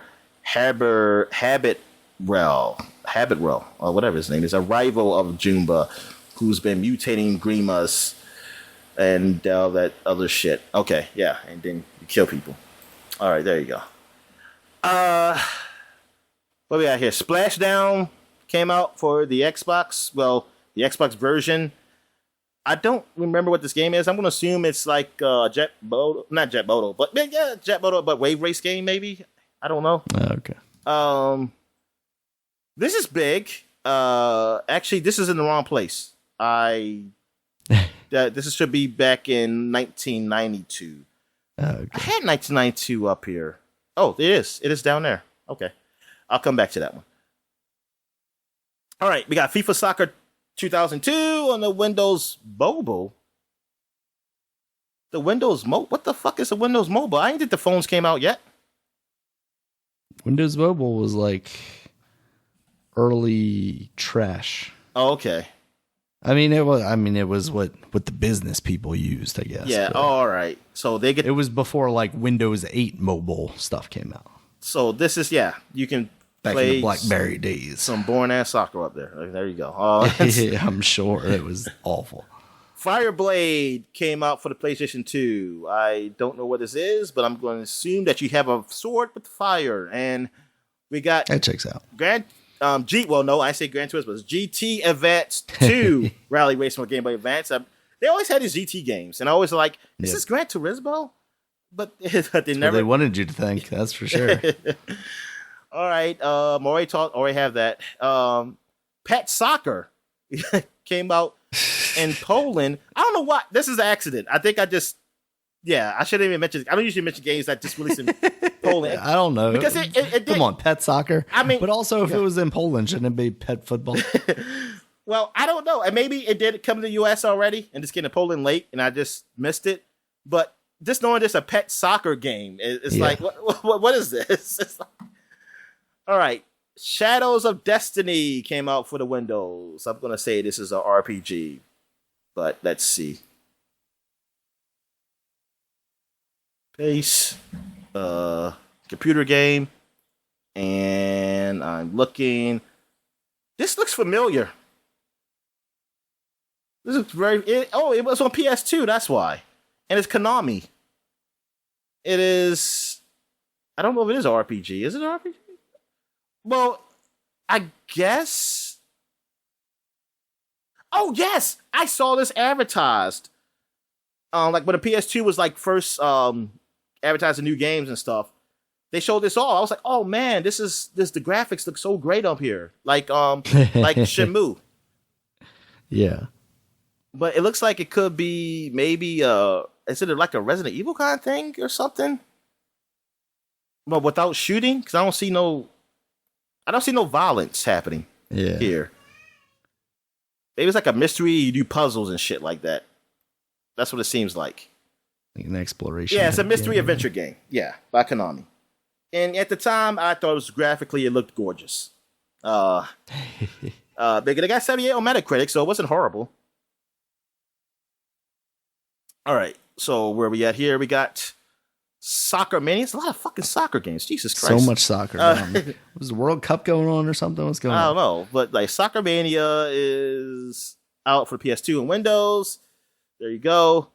And then you have whatever the hell this is, Sutton Strike Gold Edition. I don't know what the hell that is. I'm actually just happy it's not a soccer game. I thought it was going to be. I thought for a second it was a strategy game? Soccer game. Yeah, strategy game. Strategy combat. All right. So that is it for 2002. Now we're going back 30 years. 30 years. So first, I'm going to say this is a big one for the Neo Geo. King of Monsters 2. The next thing. This game is still coming out, I think, because I mean they've been re-releasing it. It's a game, which I'm going to tell you is about after I look it up, because I just totally forgot what it was. I forgot, is this a fighting game? I just assume it has Godzilla and King Kong. Like you're doing something. King of Monsters 2. There we go. Survival game? This is not... whatever. Okay. It's a fighting / wrestling game. So you're playing as these monsters and it's like, yeah, it's kind of like a battle game. It's like a fighting game. Mm-hmm. Player chooses one of 3 monsters. Oh, that sucks. You only got 3 monsters. And this is part 2. And 2 players can join forces to fight the monsters together. Wait a minute. Yeah, unlike the previous game, this game features side-scrolling levels in areas around the world, which ends in a boss battle. During the boss battle, the same kind of button smashing that was featured in the first game to win grapples returns. The game consists of 7 total levels, which take place in areas around the world. Okay, so it's not like a fight. It's like an action / fighting game. I mean, like when you get to the bosses, you get like that. The game begins in American City, then the French City, then your Grand Canyon. Why are you going backwards? Why you go to French City? Whatever. Yeah, I want to see this game in action because, like I said, this game's been re-released like so many times. Like, I mean, it's on. No, this is just the original platforms. Where's like it came on like I don't know. I don't think it's a Switch, but something. Let me look it up. King of Monsters 2. Yeah, it did come on a Switch. I'm sorry. Yeah, let me see what this gameplay. King of Monsters. All right, yeah, you look like you're playing this big monster and you're fighting. Now, I'm going to see like all the stuff before you fight the monster. Oh, you're just walking through the city. You're just walking through the city and just crushing people's homes and shit. And then you go ahead and fight them. Oh, looks like you're in San Francisco on this one. This is an American city. Like, they don't tell you, like, I guess they can't say San Francisco. I guess you can't. This reminds me of one of those games that would have been on Nick Arcade. Yeah. Oh, darn. You get power-ups, man. You get... Okay, see, like, yeah, you're destroying all the humans. They try to attack you and shit because you're destroying the city. Yeah. You beat them up. Okay, yeah, as a kid, I would really love this game. Oh, yeah. Definitely love this game. But yeah, this is the 30th anniversary of that game that is still being released. Like I said, it's on Nintendo Switch. So if you want to try it out, it's probably, I wonder how much it costs. It's crazy that they're getting away with making us pay for this. Like that should be, it shouldn't ever be sold by itself. I know that.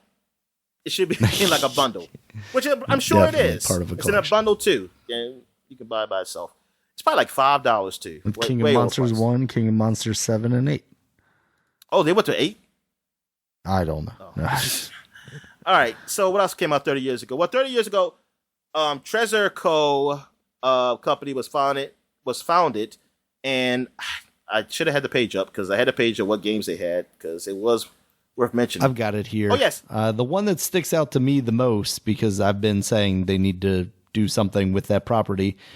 Mischief Makers Dominic. It needs to come back. Oh, they did Mischief Makers? Mischief Makers. Yeah. Oh, man. I was thinking Mischief Makers. What came out was the McDonald's game for Sega Genesis. That's the one. That's the one you go for. Yeah, that's what I mean, that is actually kind of big. Because now that I see the cover again, I always kept seeing it at Blockbuster. Yeah. Like Blockbuster or magazines. Like I would see the advertisement for it. Yep. Like I've seen the cover of that game. I don't think I ever played it though. You play as Ronald McDonald. You go capture kids and you take them away. Yeah, I mean, Treasure made some big things. I mean, they did that. They did Mischief Makers. They did Sin and Punishment for the game for the Nintendo 64, which was only in Japan, but was like a huge thing that people talked about forever, and then eventually came out on something else. I forget, like the Wii eShop or something. They did Ikaruga, that like black and white bullet hell game. They've done a ton of stuff. They even did that Wario World game on the GameCube. Because I think I know what you're talking about, but I just don't remember. Oh! For Sin and Punishment? No, Mr. Makers. I remember Mr. Yes! You can see this all the time at Blockbuster too. Yep. Love that game. It's weird. Huh. Pick things up and you shake them. I always hated there's like a field day that you do at one point during that game, though, and you have to press the right C button really fast. Yeah. or you have to do like double tap the D-pad really fast, and it just like destroyed my fingers because I was young and didn't know how to do that, which I wonder, like I want to try that game, see if I could do it now, just like I didn't understand the concept of it before. Hell, I don't understand the concept, but you're telling me right now. Shitty video games. It's fine. They need to put that on the Nintendo 64 expansion pack or whatever. Give me that. Oh yeah, they did. Yeah, that game need to be added. It's only because it is one of those games that's only on N64. Shit. Mm-hmm. All right. So what else we have here? Oh, the big one that came out 30 years ago is Romance of Three Kingdoms 3. This is the first release of it. It's just a Sharp X68000 released, but apparently that was the first one of releases to any system in Japan. And this game is technically you still buy it, 'cause I think it's on Steam. But this is the third one of the Romance of Three Kingdoms. This is like a big property, like strategy game of the those Three Kingdoms in Japan, the waifu and all that stuff. Which is now people talk about wafu and stuff like that. Anytime they say wafu, I think of that. But yeah, and that which helped start the Dynasty Warrior stuff. That deals with that Three Kingdoms stuff. And yeah, I never really played those strategy games. Always just played Dynasty Warriors. That's the only reason I heard about them. Was because of that. And then I remember did some history classes about this stuff. I said, oh yeah, there's a game about this stuff. Yep. And still learn nothing. And I played the game so many times. All right, so that is it for the flashback segment. So we're going to take a quick break. When we get back, we're going to have a ton of gaming news because we're going to finish off this big week of Summer Game Fest, even though it's supposed to be for the whole summer, but you know how it goes. It'll be spread out. And don't worry, there'll be more, Dominic. There are rumors that there's a Nintendo one coming. Oh, so. Nintendo is doing one. Okay, but allegedly. Yeah, we got a lot of news to talk about, so stay tuned. Even though we come right back right after I say it all the time. And we're back. And now we're getting to the gaming news. What we got, Dan? All right, Dominic. So we're going to go back. We're going to revisit some of the stuff that we missed during the Jeff Keighley Summer Game Fest kickoff celebration that we didn't talk about last week. First up that we didn't talk about is Call of Duty Modern Warfare 2. That is, of course, coming out this year. They showed some gameplay of the infiltration of a oil rig. So, another Call of Duty, Dominic. It does look good. Like, I think visually, it's pretty impressive for a game that's still going to be cross-generation, I believe. Yeah, it does. Yeah, visually looks good. Yeah, it's not my cup of tea or anything. Now, if it ever comes just on Game Pass where I can just pick it up and play on the cloud, I'll play the campaign and until I get bored. That'll happen sooner rather than later, Dominic. Yeah. So we know it's happening. After that, we saw some Flashback 2. This is a sequel to Flashback, which is a retro game, side-scroller. I know some people have an affinity for it. It's kind of before my time, I think. And they just showed a quick, brief trailer of some gameplay, kind of in the background, really. It wasn't even the focus, so we didn't really get a good look of it. But that is in the works, apparently. After that, we had Witchfire. This was a really cool one that I missed. It's first-person shooter. Looks like you've also got some magical powers. It's set in kind of a fantasy world, but you also just have like guns, but they're more because I remember seeing a video of it. I was like, oh, we didn't talk about it. Yeah, and it just looks really good. Like graphically, it looks really nice. After that was Routine. This is a first-person shooter set in like a sci-fi horror space environment. That also looks pretty cool. That's the other one I was talking about, Daniel. Another the alien style, yeah. Yep. This has kind of like alien style corridors and guns and stuff like that. Yeah, we got quite a few games with. I mean, just like I can think of three of them. That one, of course, the one Dead Space one, and Callisto Protocol and Dead Space. Well, and Dead Space, and the aliens one is it's just a strategy. I mean, not a strategy, but isometric view, right? Yeah, isometric view, yeah. So it's not quite the same. I think there's another one later on down the list, though, that I I've got on there that's kind of similar in the PC conference. We also have High Water. This is coming out sometime this year. It's cell shaded. The trailer shows people moving around on like a boat in a world that's basically been ravaged by climate change. The water levels have risen, and they're, above buildings now, just below like street signs and stuff like that, like highway signs. But as it turns out, this is a like tactical strategy game, because I definitely did not get that from the trailer. Yeah. Oh, so yeah, it is nothing like I thought it was either, Day. I was thinking it's going to be like an exploration type of game, and like exactly. Oh, yeah, sure. It's very weird. All right. After that was American Arcadia. This is like kind of Truman Show style. Like people's lives are being able to be viewed through TV, and this guy's trying to escape that life, it seems like. And it looks like you have basically like a 2D action platformer kind of thing. So that looks cool. It does. I can't remember if we talked about this last week, but I don't think we did, and then I saw the demo of it and downloaded that. I haven't played it yet, but I thought it looked really cool. Midnight Fight Club or Fight Express. No, we didn't. Is like a isometric view.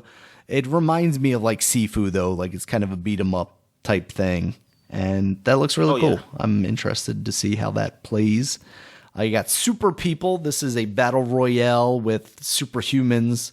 Looks like basically you're somebody with like Crackdown style powers, and you're in a battle royale setting. Of course, you still have guns and everything though, so that looks all right. And then we have Saints Row Boss Factory, which is a kind of demo that's out now. It's a product that is out now that you can play. But basically, it's the character customization portion of the new Saints Row game. So you can kind of get started on figuring out what your boss looks like. And by boss, I mean the guy that you're playing as, because you're a mob boss, I guess, technically. Gang boss. Yeah, and you can customize everything, including like ball size or something like that, Dominic. I didn't know that. Okay, I thought you had said you could customize like monster balls or something. Oh, you can definitely do naked, but it's censored. Was that something else? I said mob bosses. Oh, okay. He said monster. You thought I said monster balls. Monster balls. I wouldn't be surprised. I was like, oh man. I think you could. I think you can make yourself more endowed. But then it was always pixelated, though. Do your balls get proportional? Huh? Yeah. Do your balls get proportional? I guess so. I don't know if you do that. I wouldn't be surprised if they had something like that on that, but I don't know. I have no idea. I think you were telling me last week when we were talking about it, because I don't know. I was thinking for whatever reason that because games just do that sometimes, like Cyberpunk 2077, right? You could just be naked. Yeah. That in the game it would be naked. It was just censored for the stream, and you're like, what are you talking about? The other games are censored like that. Yeah, they all have this. I just live in a world where there's nudity now. Everywhere. Video games, sports, everywhere. So, yeah, that was just kind of a quick rundown of the stuff that I saw from the Summer Game Fest proper stream that we didn't talk about last week. Okay. So now we're catching up. Now we're getting to the stuff that happened on Sunday. Microsoft had their event. Their kind of big like tagline was that everything you're going to see here is going to release in the next 12 months, which is good because they didn't have a lot of solid dates on anything, but you still have a general idea of when the stuff is coming out, even if they didn't all come out say. In June of next year. It may be. I don't know. Well, no, I think most of these are pretty safe. I was going to say I could still see something slipping past that, but I think what they showed is relatively safe to assume that we will definitely see it. All right, so it kicked off with Redfall. They showed some gameplay of that, talked a lot about what the premise for that game is. Basically, you're vampire hunters in this island that has been overrun by vampires. But also you have like different powers. There are 4 or 5 different characters. I think 4 characters, different classes essentially too. They'd have different powers and different, pros and cons to each of them. It looks cool, but being so heavily multiplayer focused, even though I've heard that there is, single player, like it can be played as a single player. You can do that with Borderlands, like play as a single player. But, yeah. And I think Borderlands handles those well, right? Like, yeah. Honestly, I think of Borderlands games as single player games before I think of them as multiplayer games, but you can play them together. So maybe that's the way they're developing. That's what I'm hoping. I hope it's a way where you can it's still enjoyable. Playing by yourself.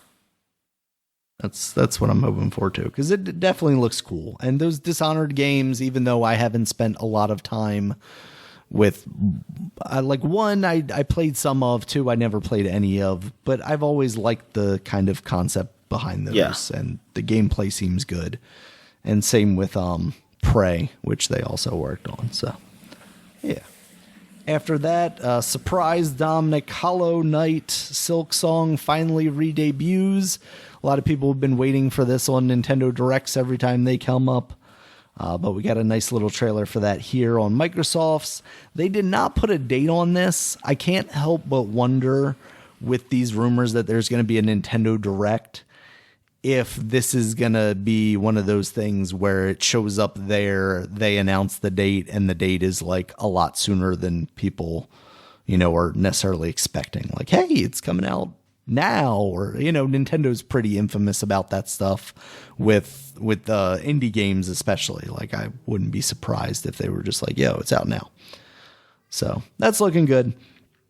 New one here, High on Life. This is a first-person shooter, but it sounds like a lot of the guns are like aliens, and they're voiced by Justin Roiland, who does the voices in Rick and Morty. He's also, what's the Solar Opposites? Is that the newer one that he works on? Yes, I think that's, like yeah. And that's pretty funny. Yeah. And yeah, so it's got very Rick and Morty-esque comedy in there. It seems like it'll be a lot of fun. Yeah, what'd you think of that? I did like that. It was funny. Yeah. I like the gun where it's like he said, oh, those are my babies or something like that. So they die really quickly, but that's okay. I'm always going to make some more. And so yeah, it's weird. Yeah.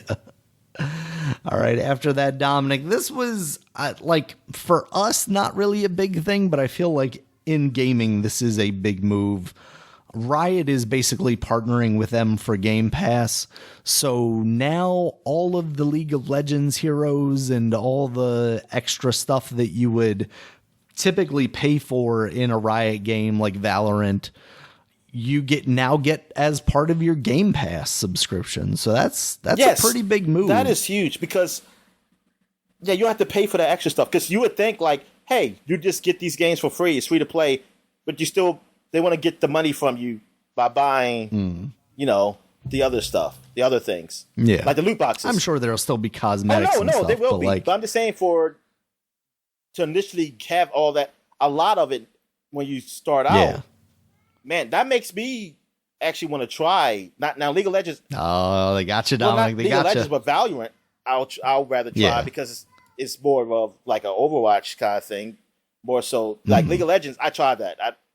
I'm not that good at it. I tried that. I know I don't like if they have it so I can play against just NPCs all the time, I will do it. Yeah. Yeah, so that's a pretty big move. After that, we saw A Plague Tale Requiem. That's coming out this year. This one looks a lot more like combat focus. Like you're going to be a lot more vicious in it. The first game, it seemed like, was a lot of you trying to avoid encounters and things of that nature, using the weird world full of rats. But this one, it's like you're pushing people into a pile of rats. You were scared in the first one. You were trying to survive, and now you're just angry. Yep, exactly. Out for your vengeance, Dominic. So, yep. I gotta play that game. A young lady's but angry. This is too much stuff, man. It's too much stuff. Too many games. Yeah. Too many games, Dominic. Too many games, not enough time. Another game coming up in spring of 2023. Forza Motorsports. Dominic, it's time. They're back to the boring Forza Motorsports. It looks beautiful. It's hard to deny that. They're touting ray tracing and all that stuff and reflections in cars, but kind of their big things were that there's going to be a dynamic time change situation. So courses are going to look different, throughout the day. They're going to feel different. They were even saying, I know they say changing weather. They didn't say anything about seasons, did they? I don't think they said seasons, but I feel like you'll get kind of a different, feeling with the weather stuff. Yeah, because that's cool. That is pretty cool. Yeah, they were also saying stuff like people were asking for like tire pressure and gas. Like, am I going to have to worry about if I run out of gas on Nürburgring or whatever? I mean, for the people that want that, I'm happy for them, and I'm sure that they will put options in there so I can turn all that stuff off. But like, man, they are going insane with this stuff. They're also now going to be doing like damage models. So yeah, I saw that. It's no longer going to be just like generic, oh no, my windshield's cracked. It's going to be like these cars are going to start to get destroyed, which was always like a big deal because it sounded like car manufacturers wouldn't really license their cars if they were going to get damaged because they don't want their cars being seen that way. But it's cool that we're finally going to get that because it's like I understand what they think, but I'm just thinking like, what is a human? Does a human look at it as like, man, we're gonna have a car crush?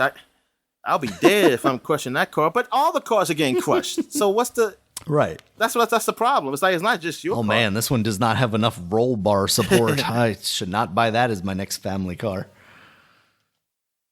This Bugatti that I'm racing right now, I can't buy it. All right, Dominic, after that, we got Flight Simulator. They're celebrating their 40th anniversary, and there is like an upgraded version of that coming out in November of this year. That looked good, but darn, man, I wish it looked really good on my through the cloud, and I can't play it on my damn PC. That thing ain't gonna run. And as of now, they've also released the Pelican from Halo. So you can fly around in the Pelican. You can even go up into orbit with that thing. So that's pretty cool. You can't drop the troops down before they can attack. So it's not. I just want to go up into space and then just drop everybody out of the ship. Yeah, so that's neat. Dropping the Warhog out. After go on. Yep. Good luck. All right, after that was Overwatch 2. They announced that there's going to be early access to basically the, beta or whatever, the October 4th. Internet says Overwatch 1.5. It's giving it a lot of credit. A whole 0.5. Yeah, and there was a little trailer for the new hero, the Wastelander, who appears to be like Australian or something. From that area, maybe New Zealand. I don't know. They still don't have a black American in that game. One of those persons. They do not do that. No. Yep. Got to be diverse. Yeah, they got me. So that's happening. After that, they showed off Aura History Untold. This is a turn-based strategy game in the vein of like a Civ, kind of civilization builder. Hold on. Before you get to the Aura, with Overwatch, it's a single player. When's that coming out? Next year, right? I don't know if we've gotten a firm date on that. I think they've shifted their focus to talking about what they're doing with the multiplayer. Which is funny because, like somebody said, I mean, to me, that's just a 1 point. Yeah, it's probably less than 1.5. The single player is the only thing that is 2.0 about any of it. Whatever. I'm just glad I was just free for me not to play. It's like, no, I mean, I'm gonna play the single player. Like the multiplayer, I think. I mean, maybe I will. Especially if it's through the cloud, I don't have to load up and just play it. Yeah, definitely. Yeah. All right, Dominic. So we talked about Aura basically as much as we're going to, unless you had something. Okay, what is Aura again? To say about it. It's basically like Civ kind of thing. Building a society type. There's quite a few games. You got that, Humankind. Like all these non-Civ games. I only say 2, but there's more. I just don't remember the titles of them. Yeah, there definitely are. All right. After that, Dominic, Elder Scrolls High Isle, the expansion that is happening on June 21st.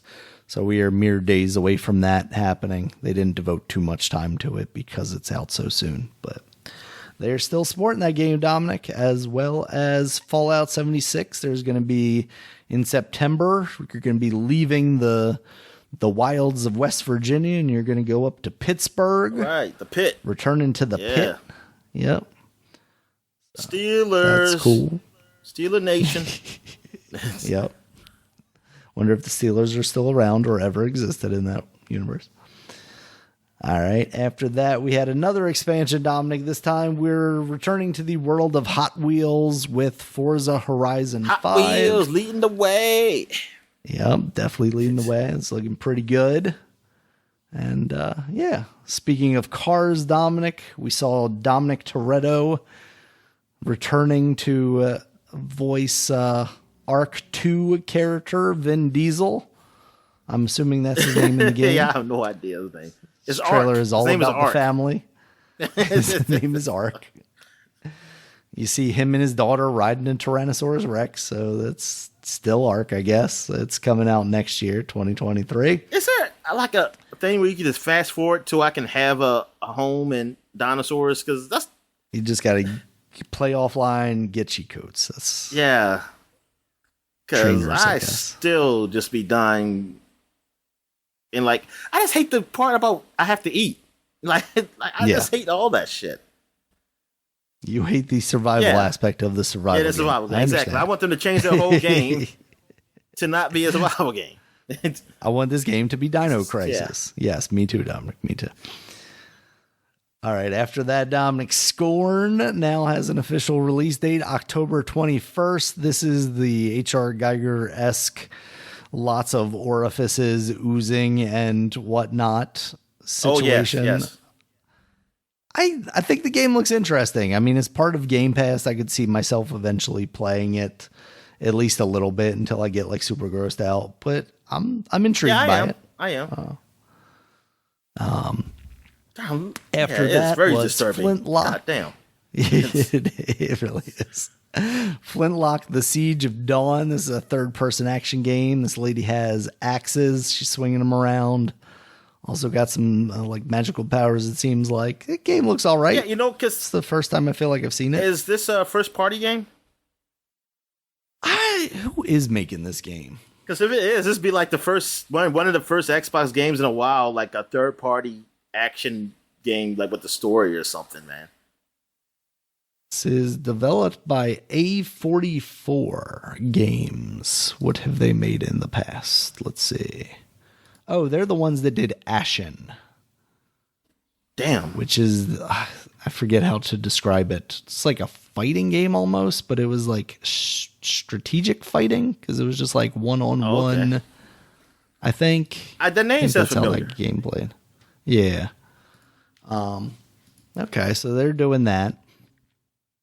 Then we have Minecraft Legends. Yeah, I saw that. This is Minecraft 2.0, I guess. No, it's a strategy game that's coming out next year. I didn't really follow like from the video that they showed what the gameplay was going to be because it's going to be. I was supposed to say Animal Farm. It's going to be either Animal Crossing or like a farming game or something, a Harvest Moon. I don't know. Because it looked like he was building a farm. That's what it looked like they were doing in that trailer. I mean, everything I heard about it before, like rumors and whatnot, that it was supposed to be like XCOM style thing, but I definitely did not get that from this trailer. But it might just be another one of those instances of the trailer just like not making clear what the game is. After that, this one definitely does look like kind of Animal Crossing or Stardew I'm sorry. Valley. I thought that's the one you were talking about. Were you talking about this one? I thought you were talking about this one. Okay. Yeah, Lightyear Frontier. This looks like you're in a mech, but you're building a sweet little farm with your friends if you want to. And it looks cute. I wonder how that's going to turn out. Minecraft Legends again, because All right. So Minecraft Legends, strategy game, allegedly, coming out next year. I just didn't get it from the trailer, like what you do in this game. Yeah, it just looked like a mess of blocks again. Yeah, I mean, it looks like it looks like a third-person action game. But it's an action strategy, technically. Yeah. So maybe you can tell, like, maybe you could tell another group of people to go somewhere or something. You know what? Actually, now that I'm thinking about it, I did hear it described as like that. So it almost made me think of Brutal Legends, the way that worked as a strategy. Oh, okay. game. Yeah, and that's almost how those Dynasty Warrior games. Some of them are. Only the like Fire Emblem. Like how I can tell, hey, I want you to attack these bases over here while I'm attacking here. And I can switch between like the main characters and stuff like that. And they all have their own people, like warriors around them that follows them. So that's what it looks like. It looks like you have a main Minecraft man, and then he goes and like he's fighting. It looks like maybe he's giving orders or something. You're giving orders. Yeah, because he's definitely setting down like waypoints or something at one point. So yeah, that makes a lot more sense now that I have some context for what I was saying. So I guess that's cool if you're into the Minecraft universe and playing a game like that. Yeah. All right. Then we have Gunfire Reborn. This is like a first-person shooter, but it's your animals. You're like little kitty cats and different things, cel-shaded. Kind of reminds me of an Overwatch type thing. This is coming out October 2022 on Gamepass. That didn't really do much for me. What about you, Dominic? What's it called again? Gunfire Reborn. And this came out after. Oh, I'm looking at it now. Okay, because I'm still on the Frontier thing. 4-player co-op. Yeah, I have no idea. It looked like it'd be funny if you're playing with some friends or something, but I have no idea what's going on. I mean, it looks like a bunch of action, like a action, shooting shit. Yeah. Apparently, it is a first-person shooter cross roguelike cross RPG. It's not multiplayer? Because it is currently out on Steam. It is multiplayer. Okay. You can do up to 4-player co-op. Yeah, I'm about to say, I thought I just saw that. Like, it just said that. Yeah. As a roguelike, I don't know how would a roguelike multiplayer game work? Like, I guess if everybody dies, you start over. It has to be everybody dies. Okay. Yeah, that's what I was thinking. Like, what if I just die? How does this work? Then you got to start. You got to catch back up with your buddies. Sorry. All right. Next up, Dominic, we got The Last Case of Benedict Fox. This looks like a side-scrolling, maybe action platform. It's The Last Case, but with a little bit of. We know how this ends. All these cases we've been through with him, and we finally get into the last one. Yes. Damn. All these years of Benedict Fox games. His last case will come spring cool, though. I mean, it looked like my type of game. At first, man, I was like, because the way he looked, I thought about Guybrush Threepwood from Monkey Island. He very much looked like that, yeah. A 3D, 2D platforming kind of thing going on here. Adventure. Oh, yeah, this looks like it could be fun. Absolutely. All right, Dominic. Next up, we've got As Dusk Falls. We've seen this one in the past. It's like a motion comic looking thing. It's basically a narrative driven adventure. Like better animation than those adult games that I talk about. They'll get there, Dominic. Don't worry. Actually, no. I mean, the animation is really good during the sex scenes. Just everything else is pretty. Yes. I mean, you prioritize. You got to put the money where the work is, or work where the money is, or whatever. So what we learned about this, though, and I don't remember hearing about this in the past, but you can play with up to 8 people. So basically it sounds like you're gonna, I guess, basically vote on the way that the story goes. It seems like a choose your own adventure. With like the quarry, it's not the quarry, but the people who did that game, did they have it like you could have people watching you and they put. Yeah, I think there was a streamer mode in that, right? Where you could have people vote on like what options you wanted to do. So that seems all right. It's coming out July 19th. I wonder how that ends up getting rated. Yeah. If that's going to be good. I mean, it's basically going to fall all on whether the story is good or not. And that's kind of where my concerns are, because it definitely seems weird. It's very much like, oh no, you were the wrong place at the wrong time kind of thing. And then things just get worse from there. So we shall see. After that was Naraka Blade Point. That is coming to Game Pass on June 23rd. This is the, I think, like multiplayer, but almost Team Ninja-esque fighting game. Does that make sense as a description? I have no idea. I'm like looking it's at a battle royale with ninjas and like melee combat exactly. Yeah, instead of guns. And building shit. Yeah. So we saw that. We saw Pentiment. This is a new game from Obsidian. It's a narrative adventure in the style of, what would you call this, Dominic? Like old medieval drawings? That's what it, yeah. I have no idea what is this. I mean, you're the artist. What the hell are you asking me for? It's a contemporary medievalism or something. I didn't get my art degree, Dominic. What do you want from me? I failed out of college. Leave me alone. But that's coming out November 2022. It seems like I could see you enjoying it. For me, it maybe seems a little talky, but also I don't know if you will like it because it didn't seem like it had voice acting. I can deal with it. No voice acting. Yeah. Like reading. I can deal with this. Like I can deal with this with no voice acting. Gotcha. You know, there's no excuse. But Mario, there's no excuse Dominic, these days. Mario, you can. Especially Obsidian Entertainment. Yeah, you got money. You're Microsoft. Yeah, that's what I'm saying. You got backed by Microsoft. Come on. Throw some famous people. I mean, there's some cheap British people out there, man. They will give their left nut just to get a job to do this. So go ahead and find them. Yep. Next up, Dominic, Grounded is going final release finally, and it's coming out September 2022. Finally going to be able to possibly escape the garden and do the single player stuff. The single player stuff. I mean, like there's storyline stuff. I mean, that's what I meant. So like this is the story. Yes, this is like capping off the story, finally getting that stuff implemented, so you can potentially reach the end. Oh, okay, cool. I guess. You know, I might go back because there are cheats for it, and that make things a whole lot better. Oh yeah, nice. Just wait till the actual stuff's there.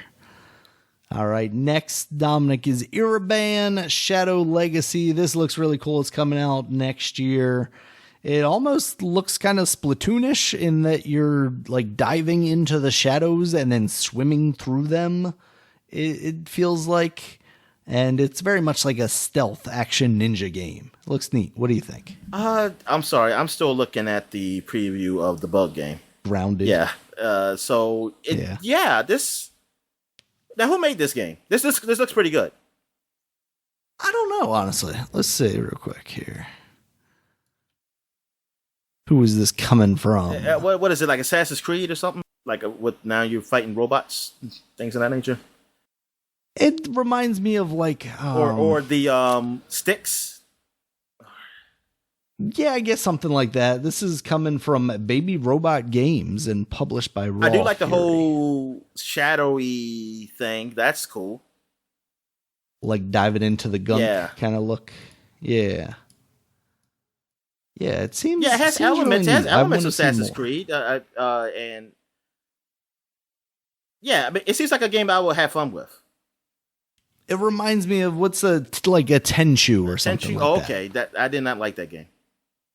Okay, doesn't remind me of a Tenchu. It reminds me of a much better game. No. Because I think it was too stealthy for me at the time. Yeah. This one seems like it'll be more action stealthy. Yeah, like Assassin's Creed. Regular stuff. Kind of like. Yeah. Hopefully with less like following missions or something like that. Next up, Dominic, was Diablo 4. That's coming out next year. They talked a lot about Diablo 4. There's the new Necromancer class. And Diablo 4. It's more Diablo 4, it seems like. Well, it's more Diablo, I guess. Is there anything in particular about Diablo that stuck out to you? I mean, Diablo's Diablo. I mean, I enjoyed playing 3. The bit I played, I played it very wrong. I was just playing to go through the story. I didn't even care about playing it for the replay value of getting loot. Like that wasn't my thing. I was just playing through the story. So I mean, now that I can just try it because I borrowed the game, so I couldn't just keep playing it to see if I really liked it. But now that I could possibly get it for free because of Game Pass, I'm definitely going to give it a try to see if, hey, maybe I do like it. Because there's a dude I know who he really likes the game. And he plays 3 a lot, or he did play 3 a lot. So I guess I'll probably just team up with him or something and his buds. Nice. All right. After that was a nice little musical segment from A Sea of Thieves. They were talking about the new update that they're doing coming July 21st. Single player update? No. No. This one just lets you customize your ships a lot more. Help me sell my ship. It's kind of hard to sell a ship with one man. It really is. Even the small one. Especially if you're actually doing what they want you to do with that game. That was the thing. Is just it required too much from me, and I could not provide that game what it needed to make that game fun for me. Because I can definitely see the fun aspects of it. But unless you have a crew to build, a sea voyage around, it doesn't give you a lot to work with. So it's good that they're still supporting it. I'm sure there's still people playing it out there. So, yeah, give them more content. All right, next up was Ravenlock. This is like you get sucked into the world of Alice in Wonderland, but they're weird voxely worlds, and it's creepy creatures, and you fight them, and it looks pretty cool. It's the guys who did the game I played. What's it called? God damn it! Let me go to Xbox, my Xbox here. Echo Generation. Oh, that's why it looked like that. It looked voxely like them. Like that whole world was voxely, so now it's kind of a mix. Yeah, because she's coming from the outside, so she looks. So she's going to their world. That's what happened. Yeah. So that looks really neat, and like you said, the Echo Generation guys. That was a game that seemed really cool from what you were saying. Did it ever come out on any other system? Because it was on nothing else but Xbox. Yeah, because did it even come out on the PC? No, it's still and that's why it took me a while to get cheats, 2023. Because I guess they were saying, well, we're gonna wait for the PC version to come out. We ain't gonna just do it for the Game Pass. That's kind of crazy that never came out on anything else. Yeah, because even if it was published by Microsoft, they will put it on Steam. Yeah. So but it's not published by them, right? So that means I don't know why. I don't think so. Yeah, super weird. Yeah, they just didn't have enough money. They were like, we're doing good enough here. We'll just stick to this. All right, next up is Cocoon. This is coming from the lead gameplay designer behind Inside and Limbo. Okay. Basically like a little guy with wings, a little humanoid, but with wings. And you're grabbing these balls and you're putting them places, and then you're leaping through them. I like how they transfer. That looks really cool. Transfer to another world. That looks really neat. It definitely doesn't have the dark and somber vibe of either of those games. No, by the end you're gonna find out this was hell or something like that, You're getting out of here. The little eggs are your babies, and you've been sacrificing them to jump through portals to the next universe or whatever. Yeah, that's coming out next year. That looks neat. We also had Team Ninja's new game, Wo Long Fallen Dynasty, a trailer for that. That's coming out early 2023. And it looks like, old Chinese Dynasty type thing, almost like a Dynasty Warriors-esque game, but they don't actually show gameplay. And since it's Team Ninja, I would imagine it's closer to something like a Ninja Gaiden. Speaking of Ninja Gaiden, that's on Game Pass and I saw PC that. Game Pass. I played a very little of it. I forgot to mention, I did play very little of the first one. I played they got an easy mode in there now, and it's good. Mm-hmm. Ninja Dog. It's very good. Yeah, and they judge you every time you beat a level with it. They're like, you completed the level, but also you're shit because you couldn't beat it on our original setting. All right, Dominic, here's the big news. Philly Spence came out to announce this one. Persona is coming to Game Daniel, I Pass cried. 3, 4, and 5. So many tears. Yep. It's like no, but no, like I'm not even like a huge Persona fan. I just like Persona 5, and I want to be. Well, not that I want to be a Persona fan. What the other I ones just want to play those games, those great games that people talked about. And it's so funny how I talk like I don't have a PlayStation. It's really that I don't want to pay money to play.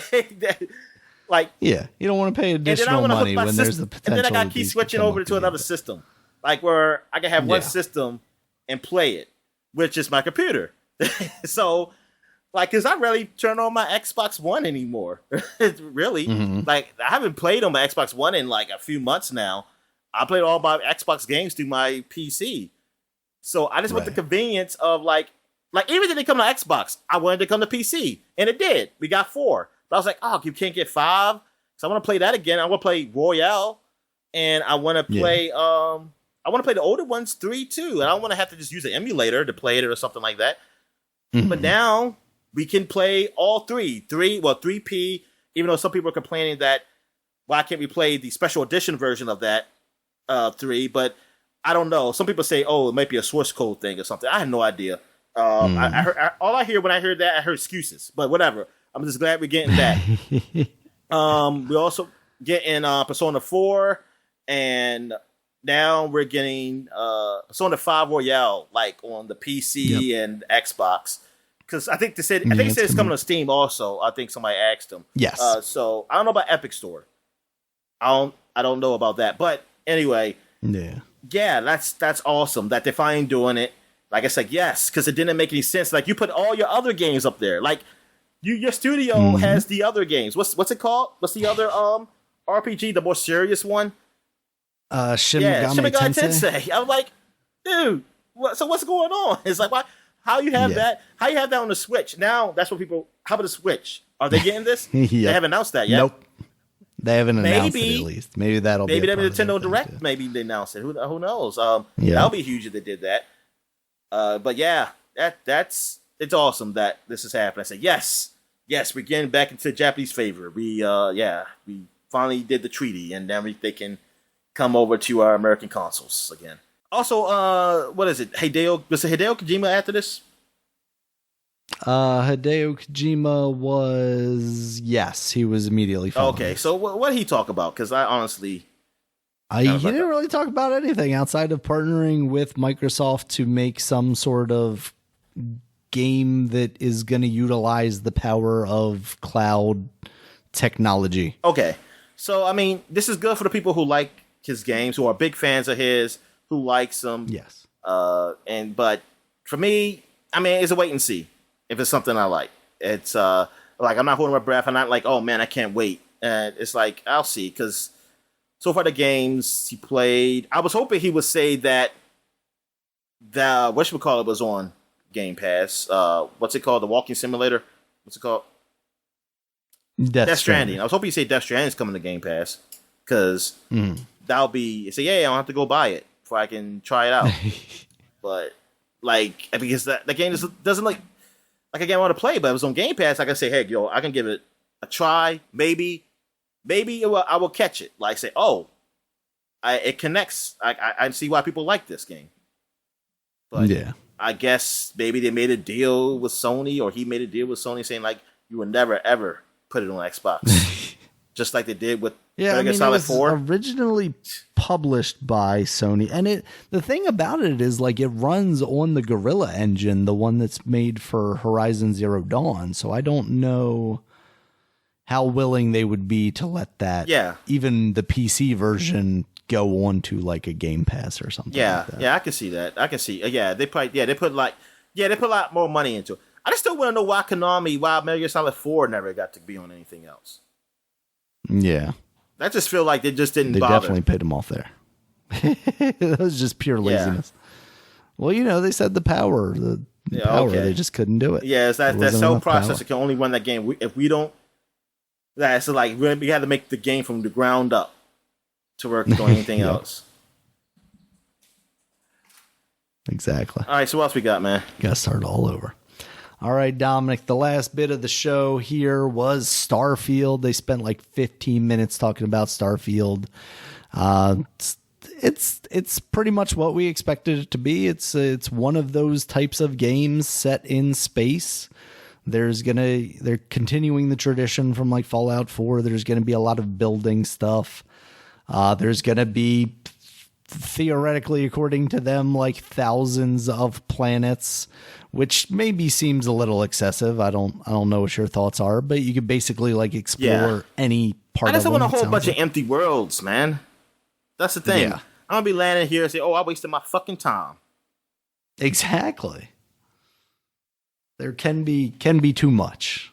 So, yeah. But what did you think about this overall? I think you're more interested in this game than I am. Yeah, because I'm a big fan. God darn, somebody has music playing out here. I got my window open.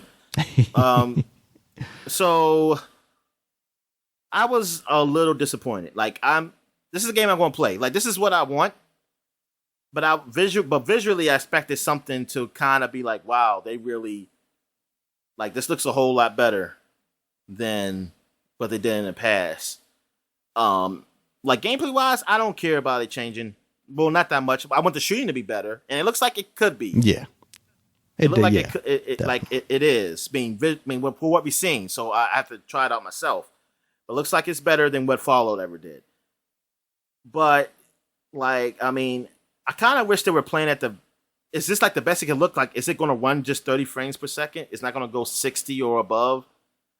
I mean, it looks 30 frames ain't bad, but I'm sorry. Like, I'm just thinking, like, since it doesn't look that impressive, I'm like, oh, it should, then it can run at 60 then. If it's not visually, doesn't look a whole lot better than what Fallout is. I kind of wanted the 160 on constantly. Now, see, yeah, I'm just saying all the negative stuff because everything else is like, if it's anything else like Fallout, I'm fine. So yeah. I know this is a game I want to play. Not gonna say I like it because the story could be so bad that then I don't really like it. Like all I really want is Fallout, but I wanted to look also a whole lot newer. Like I didn't want. It still looks like it could be like, hey, this is just this is still part of Fallout game. This could be like an expansion or something and say, hey, somebody went to space or something like that or some shit. This is an up-res one of those games. It still look like a wasteland. I mean, and we know, like, hey, it's a new planet. That's what happens. Yeah, it does. But I mean, now they said there's a city and there's like 4 big cities or something? 3? I forget. 5 or between 3 or 5. They said something about huge cities that they're going to have in this game. I kind of want to see those. Or I kind of want to see just another place because this trailer didn't do it for me. Now, I do like the concept of the building. I feel like the building could be better this time. Like building encampments or whatever. Yeah. Definitely seems like you have a lot more and options. The whole shipbuilding stuff seems cool and things. Now, they said it's not seamless world. So I'm guessing you just can fly, certain places. Like if you want to go to another world, they're just going to, like, hey, you go like speed or whatever they do. Yeah. And just get there. Plop you between like universes or something like that. Or solar systems. Yeah, yes. But, and I know some people are upset by that. Now, me, yes, the whole thing of like, oh, I'm going from one world to another and I'm landing on that planet. Like you do in, what's it called? No Man's Sky. Or even Outer Wilds. Like you did that. Now, but those games aren't as demanding as a game like this. And the novelty, now, Outer Wilds is different. It's a different type of game. Like, because some people use that as an example of you traveling. It's not that far to these places that you're going to.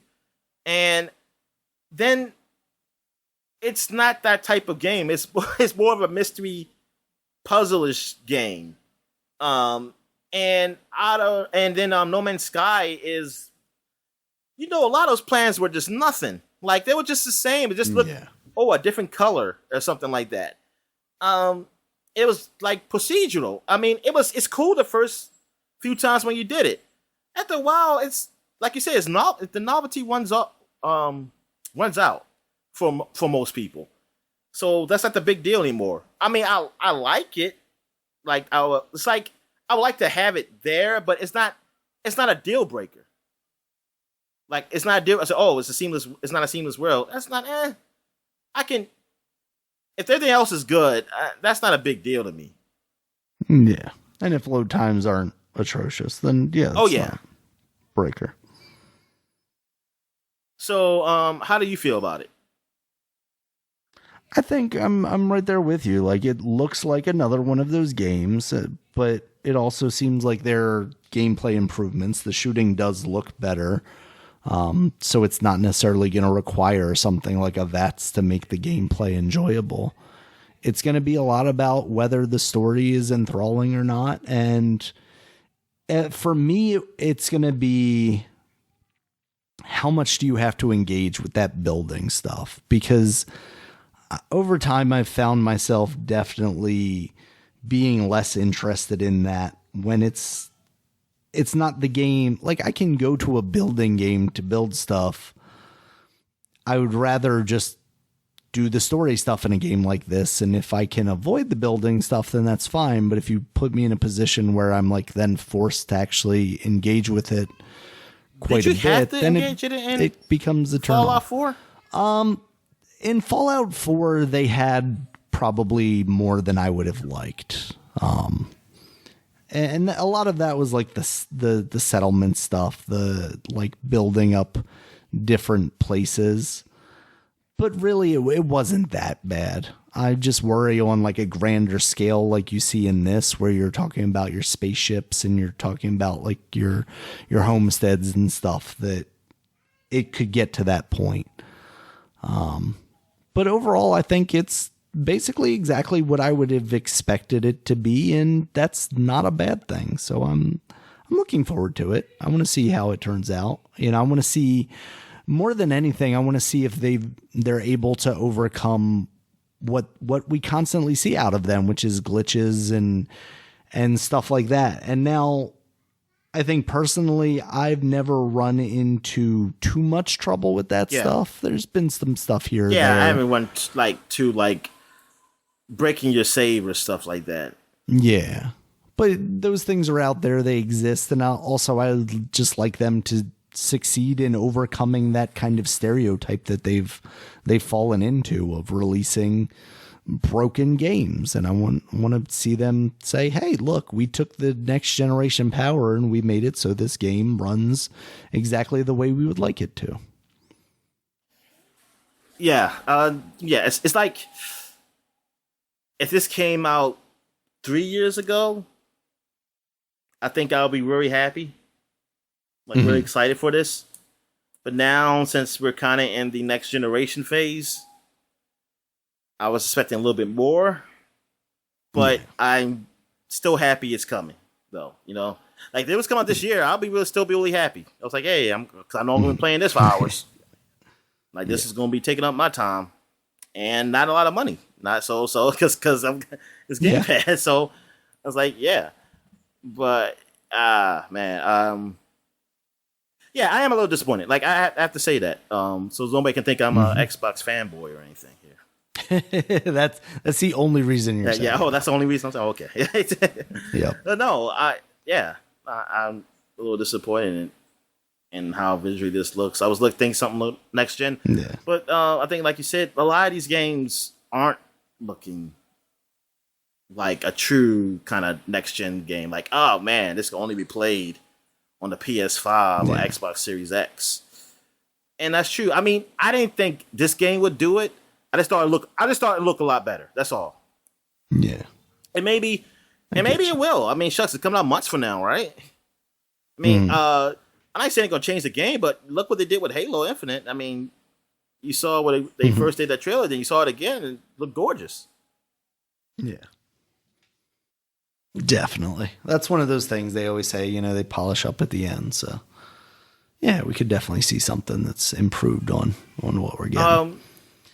It was something else. I mean, maybe we'll get to it. Maybe I'll remember because maybe you have it up here. So what else we got, man? So that's done with the Microsoft, right? That's done with the Microsoft stuff. Real quick, there was some news that came out, I think, from like the extended thing that they did. There's some added features that they're doing. In Game Pass right now on the new version, the Xbox app on the PC, there's now an option to check and see how the game will run on your system. And what they're doing is they're taking data from people who have comparable systems and have run it on their systems, and then kind of letting you know, like, hey, somebody who has a GTX 970 with this kind of processor is getting pretty good performance. I thought this guy was just have his music on, but I think he's like washing his car or something, so he's going to be out here for a while. Hold on. I see somebody's getting a car towed. I don't know if it's coming from that or somebody's house. I don't know. But that music, yeah, it's just kind of going. I mean, I don't mind the music, but it's just that we're doing a podcast here. Yeah. All right. Go ahead. All right. So yeah, they're gonna do that so that you can kind of see what the performance is gonna be like before you download the game, which I think is neat. And also, especially since they have alternative options for you, you can go, this isn't gonna run well on my PC. I can stream it instead. So I think that's pretty cool. And then the one I know you're excited about, Dominic, is a quote from Will Tuttle at Xbox Wire, the editor-in-chief. We're excited to share that later this year, it's our intent to roll out the ability for Xbox Game Pass Ultimate members to play from the cloud select games they already own or have purchased outside of the Xbox Game Pass library. Like, because one day, like, Mortal Kombat 11 and Dragon Ball Z is going to be gone. I'm like, I kind of like just playing through the cloud because I have to wait for load. I don't want to wait for loading. Yep. Yeah. I'm giving you that option. Yeah, exactly. And that gets me more. Yeah, I would be more inclined to buy games, third-party games now, because I'm like, hey, if this came on Game Pass or something, I can play on the cloud, or I'll just wait till they announce it. If they announce like, hey, you can play this game on the cloud. It's not part of Game Pass, but if you buy it, you can play in the cloud. I'll do that. So yes, that makes things so much easier for me. Yeah, because you're still saving money by not having to buy that console. So, that's awesome. All right, Dominic, next up we have the PC Showcase. We got a short little list here. A couple of games. We got Rotwood. This is coming in 2024. I think they're doing early access before then, though. And this is a hack and slash dungeon crawler coming from Klee, who are the team that did Mark of the Ninja and Don't Starve. Okay, I knew I recognized that name. Yeah, and this game has that kind of art style too. I didn't watch the PC games. PC Showcase. They had some fun stuff. I mostly just skipped through and ended up watching the trailer stuff because there was a lot of interstitial like setup and comedic stuff that I was just like, I'm not here for this. I'm just here for the video games. Give me those. Because that's what I will say about Microsoft. Like, we talked a lot about what they just showed off, but it was back to back to back to back. There was very rarely someone coming up and talking about something. You know, you had Rod Ferguson come out there for Diablo, but that was actually kind of funny. Rod Ferguson used to be with Gears. So he's back with Microsoft. He was with them for Gears originally, then he left, and then I think he came back to work with the Coalition to do like Gears 4 and 5 or one of those. And then he left again, and then that poor man gets rolled into the fold by them purchase. They bought Activision Blizzard just so they could get Rod Ferguson back. It's like, you're staying with us. You would never leave us. There's no escaping. That poor man's like, I'm just trying to get away from Phil Spencer. I don't know. So yeah. All right. Next up, Dominic, we got Tactical Breach Wizards. This is like XCOM style strategy game. Reminds me a lot of Into the Breach. This looks kind of cool. Yeah. It's also got like a rewind thing. So if you mess up too bad, you can rewind. That's nice. So that looks neat. You know what? Hold Invisible. on. That art style is it's better, but it kind of reminds me of the game you liked that was Double Fine with the like you can have children. Like you grow old, your characters grow old, they can have children. Yes. Massive Chalice. Massive Chalice, yeah. Yeah. Yep. Has that very like flat cell shape. And it's a strategy game just but like without that. the outlines. Yep. Oh yeah, I forgot that's what that was. Yeah, exactly. Yeah, that's what to say, Daniel. I think they it's a ripoff. All right, Dominic. and Next don't have no up, full the faces, invisible. just like them. Like their faces were kind of plainy. They had no pupils. Require too much processing power, Dominic. I'm gonna take that to Tim Schafer and be like, "You're gonna let this happen? Really gonna let this happen?" I wonder what they're working on. I guess we'll find out the next Microsoft event, like next year maybe or something, because they want to get these games out. But I wonder what Tim Schafer and those guys at Double Fine are working on. Absolutely, more avatars. No, that was Rare. No. They're gonna make them take over the avatars, and then they're gonna have Rare work on an actual game. All right, next one up, Dominic the Invisible. This is another one of the like space kind of things that I was telling you about, but this one seems a little more open. So this is a first-person exploration thriller set in space. In the trailer, you see this woman kind of exploring this Mars-like planet, and then she discovers robots, and then the robots seemingly are gonna find her out and attack her. Is this the woman with the eye patch? No, that's a different game. Where the hell is this game? Oh, I don't know if this was this. No. I don't remember if this is because I'm on the IGN stream and they have it like they still have all the junk before, which I'm like, dude, come on, man. So I'm trying to find a PC one. There we go. Yeah, and like I said, I don't know if this is in order. This one I think I pulled from a recap of it, basically. After that was Alters. This is another one where like in the past show, I was telling you, like, I wish trailers just showed a little bit of gameplay so I could have any indication of what this game is. Because this is from the team that made The War of Mine and Frostpunk. So they do that kind of like strategy type stuff. But the trailer shows off this character and he's like walking in and he sees a dead version of himself on the table and then realizes that he's surrounded by basically clones of himself. And it's like you crashed on a distant planet and in order to survive, you like are cloning yourself. But I feel like then it pulls out and then you're actually seeing what it is. And it's going to be like a Fallout, Vault style game, like maybe that kind of thing, which is also what like War of Mine is, kind of that side perspective of this base that you're trying to survive in type thing. But they don't ever actually show that, so I don't know if I'm making an assumption based on their previous works. Is this a CG trailer, right? Yeah. So I really don't know, and it's frustrating. Yeah, I have no idea. Yeah. All right, next one, Dominic, I got Novelist. This is what they're calling a slice of life sim that's set in a cyberpunk voxely world. And it looks pretty. I mean, it's another voxely game. We're starting to see a lot more of those type games. We were just talking about that with the PC gaming show. The guy who usually hosts it. He's been hosting it since I believe it started, because that's when I was watching. Yeah. I guess he just said, I give up. I'm not dyeing my hair anymore. Just letting it go. Or he's gotten older. I don't know. There's no any other. Maybe that. So yeah, this looks pretty neat, but I don't know what you're actually going to be doing in it. If you're calling it's like he's aged 20 years. The show hasn't been on that long. The stress of PC gaming will do that to you, Dom. He's probably reading the internet comments. That's why. I was going to say PC gaming nerds. That's what the stress will. Because everybody kept saying how this show sucks. And look, they're still doing it. That's why I'm happy. I'm happy they're still doing it. Yep. Say good. Fuck them. Because they watching it. They still hate watching it, so they watching it. Exactly. Hate watching it. Yeah.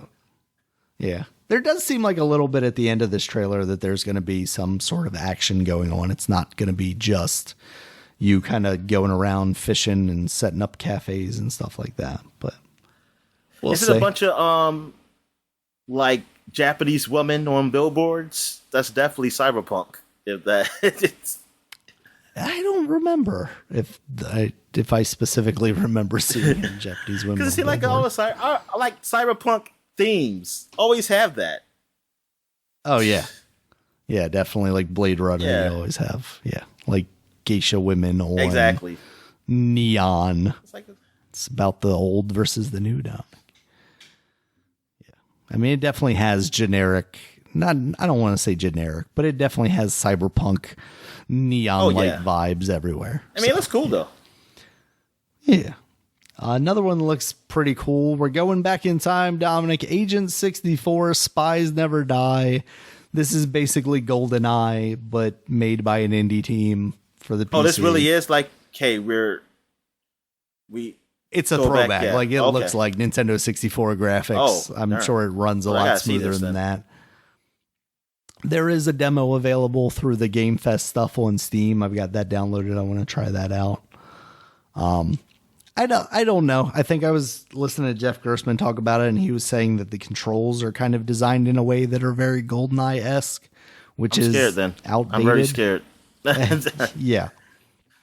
So we'll see how that ends up, but it seems cool visually. Well, if you get it on PC, somebody probably can mod it. Mod it to make it look like a modern game. No, not modern game. I mean, like the controls. Oh yeah. They already done about it. They already bought it. GoldenEye, probably 1 billion times. Oh yes. All right, give me 1 second. I just need to clear my throat. Let's see, Dominic. Next up, we got Gloomwood. This is another one that like is kind of a throwback because it's very Thief-like, but early Thief before the Xbox got its hands on it and destroyed the series. Gloomwood. Glued wood. Is that glued wood? Did I spell that right? Because I'm not on the page. I'm not on the page. Yeah. So let me see if I brought it up right. It's gloom wood. Okay, I was right. Glued wood. Oh, okay. Gloom. Yeah. Okay. Yep. And it's like medieval stealth action. Yeah. But it looks very much like an early PC game, like a late 90s PC game. Oh, they showed this game off before. Yeah, I see January or something on one of these trailers. Okay. But yeah, it does. It is it looks very throwback. Yeah. But it seems pretty neat. I mean, I like those Thief games back in the day. And yeah, we'll see how that turns out. And then they capped off the show, Dominic, with Half-Life Alyx Levitation. This is a mod for Half-Life Alyx that is being worked on by an independent team. And from what they saw of it, it looked like it was high quality stuff. So I'd be intrigued to see how that ends up. And even more so, like what the story is there and if Valve is like accepting of it being part of the official canon of Half-Life, or if it's like, there's just this offshoot thing that these guys worked on and we let them work on it. But it looks really neat. Yeah. They showed a good portion of gameplay from that. And I believe they have the voice actress who did Alex's voice. The voice so these guys must got some money. Alex's like, who voice. are these guys? That's what I'm wondering, if it's like officially supported by Valve or what the deal is there. I mean, for a mod to headline the PC gaming show, like I understand that it's still the PC gaming show, and like you said, everybody's not like super into it, but still, it seems like a pretty big thing. So it looks really neat. I'm glad they're doing something. You know, it's like they're reporting that it's going to be like an almost 5-hour campaign. So that's pretty solid. Yeah, that is solid. It's for a VR game? Shit. Yeah. So, very nice, Dominic. Very nice. All right. We're going to move on now to the Capcom showcase, which kicked off with Monster Hunter Rise Sunbreak. That is the expansion coming. Big fan. Yes, we can get through this pretty quickly. I think lots of new stuff for Monster Hunter. The jungle is returning, and it's coming out June 30th. Oh, so no more Switch snow. Oh, God, because Steam. I was so tired of that. Nope, we're going back to tropical. And there's a demo out for that now. There's also going to be free title updates after that game comes out that include new monsters and new stuff. So there you go. Monster Hunter reported on. Done. Boom. Next up, Street Fighter 6 coming out in 2023. We already knew that. They showed absolutely nothing new here at all, so nothing really to talk about. So they ain't show no new thoughts. Damn. No new thoughts, Dominic. Nothing. Next up was Capcom Fighting Collection. We know about that game that's coming out like in a week and a half. That's June 24th. That's the one with all the Darkstalkers games. Here's a confusion. Okay, yeah, say this. The arcade, about the Capcom arcade. Yes. So next up is the Capcom Arcade Second Stadium.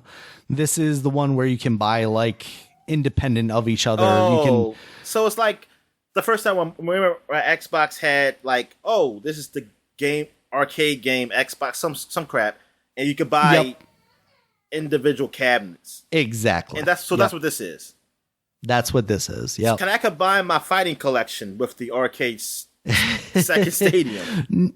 No, but I'm definitely thinking to myself, because I very much want to get Capcom Fighting Collection because I really like those Darkstalkers games. Yeah. But I can play some of those in this Capcom Arcade Second Stadium, and I'm thinking like, can I just buy one of them through that and then like have how much my they fill, cost? basically? Yeah, how much they cost compared to the Fight Collection? How much that's going to cost?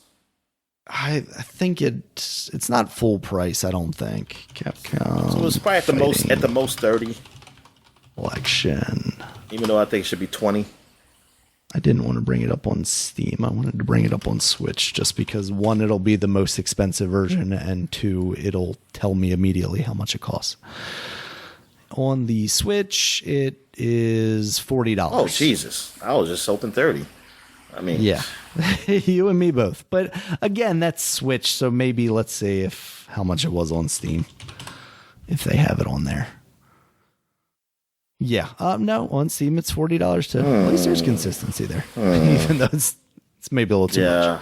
So yeah, exactly, right? Like if I could get like, I don't know, basically Darkstalkers 3 for $5 as a part of that arcade thing, maybe I'd just go that route because I'm not going to be using all the features of like going online and playing and stuff like that. Now, what anyway, features do they have? Do they have... I mean, I don't know how fighting games work with a rewind feature. I mean, that's just crazy. Yeah. But yeah, what features is this arcade second stadium has? Like, maybe they have... What other features? Like, do they have any features that's special? Yeah. Let's see. I'm not entirely sure. Capcom. Man, because I don't care about playing online. I mean, is there anything else to it? I don't know. Second. Also, it's so weird that it's called Arcade Second Stadium. Yeah. Why can't it just be Stadium and just add more? Because you can buy the 30 title bundle, which is how much? Digital, it is $40. So that's $40 for 30 games. It's okay. So the other one is what? How many games? The Fighting Collection. It's like 7, I think. 7 or 8. Because you have like 4 Darkstalkers games, then you have like 4 other different assorted games. Yeah. And the arcade has a lot of other stuff. Like, yeah.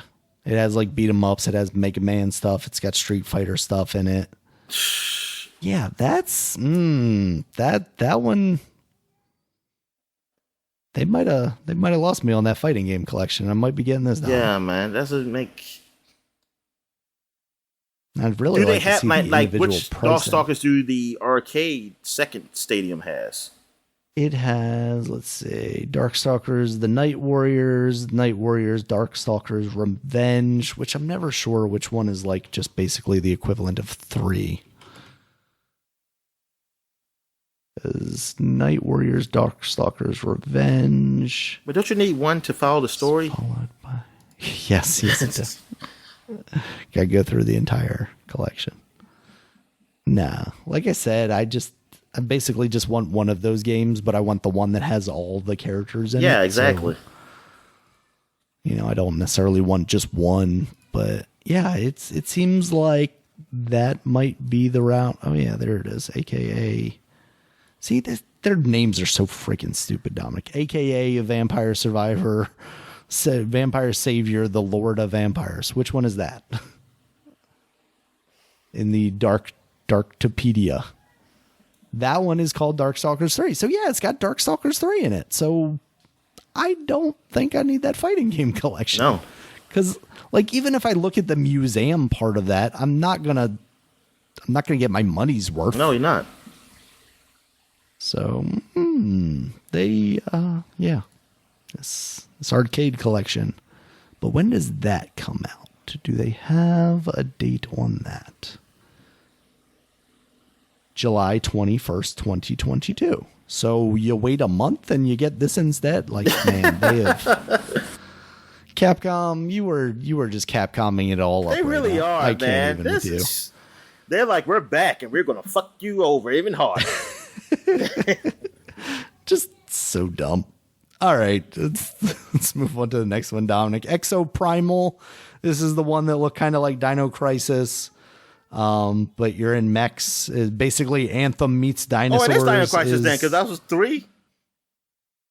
It should be, but apparently it's very much not so, according to them. So, yeah, it's going to have basically, it's going to be co-op. It's going to be competitive. They had gameplay video? Like, yes. They did, right?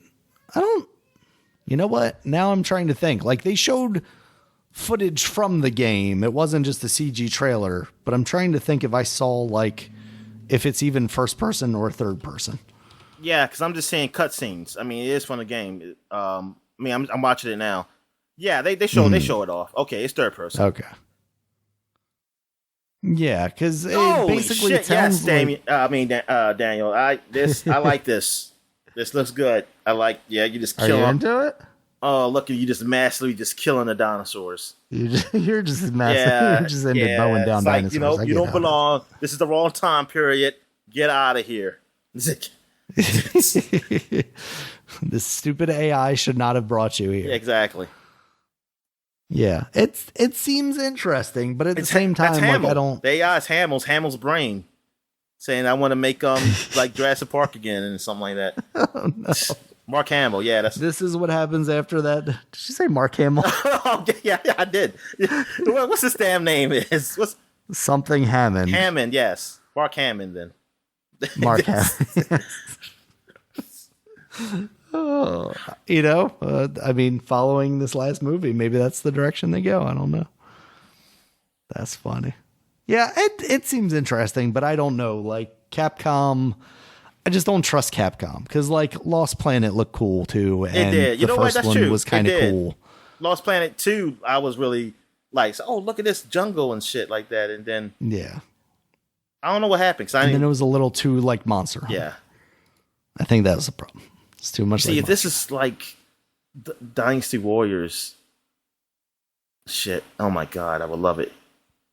I'm not big on this little AI thing I see right here. Like, who's this dude? The AI guy? The white dude. Oh. Like, I just see. Oh, white dude? Yeah, at the end. It looked like he came out the mech suit. I mean, like he's one of the, I guess he's one of the allies. I don't know. I don't know. All right, Dominic, next up, we got Dragon's Dogma. As part of this stream, they were like, yo, we're going to have another stream that's celebrating Dragon's Dogma. And then as part of that stream, they were like, yeah, we're working on a Dragon's Dogma too. You're welcome. So, sounds like it's not quite in a state where they're going to show it off yet, but they just wanted to let people know as part of the, 10-year celebration that they are in fact working on one of those. I'm sure there are lots of people excited about that. People were into Dragon's Dogma, even though they were more into Dragon's Dogma. Like, I feel like it has a cult following more than anything. Cause it was like when it first came out, nobody cared about that game. And then eventually it came back around. Like people were like, oh man, Dragon's Dogma was really good. And it's like, oh yeah, you weren't saying that back at the time because it didn't sell very well. And then they, did the remasters and stuff. And they were like, Dragon's Dogma is good. So get another one of those, Dominic. And we are also getting expansion for Resident Evil Village. Now you're going to play as Rose, who is Ethan's daughter. She is all grown up. Well, she's 16 years older, so maybe not quite all grown up, but maybe of a legal age. I don't know. How old do you have to be to kill zombies made of mold or something? Whatever's happening in Resident Evil now. Yeah, I don't know what the hell's going on in those games. I don't know the story. I don't even know the story of. Okay, what were we talking about? Village? Yeah. Okay. Wait a minute, you play as the baby? I didn't watch this. No, there's an expansion coming out where you play as the daughter. Oh, so she's 16 years 16. older. You don't actually play as the baby now. No, I wrote that hoping that is what we would get. But yes. No, she's 16 years older than she was in the game. So let's say she's, I don't know, 18, 19. Yeah. That sounds like a Japanese type thing. So it's going to be called Shadows of Rose. You're basically you have powers of some sort because of course you do. You're in Resident Evil. And she's trying to like get rid of them because she melded with the mold mind or something. And now she's disturbed. So she's trying to figure out a way to get rid of these powers. They show it? All this stuff? Yes. Oh, okay. Yep. And this is a third person game. So going back to the old Resident Evil view. And they're also making it so you can play Resident Evil Village fully in third person view. And they're also adding a mercenaries mode. And they're also finally, allegedly, going to be adding the RE-verse stuff. So later this year on October 28th, they're going to have all that stuff as part of an upgrade for that game. And I think they announced that there's going to be like a Game of the Year edition that wraps all that into one package as well. And then they also announced that Resident Evil 7, 2, and 3 remakes are going to get new gen upgrades, which actually are out now and for free. So that's pretty cool. Oh, damn. Yeah.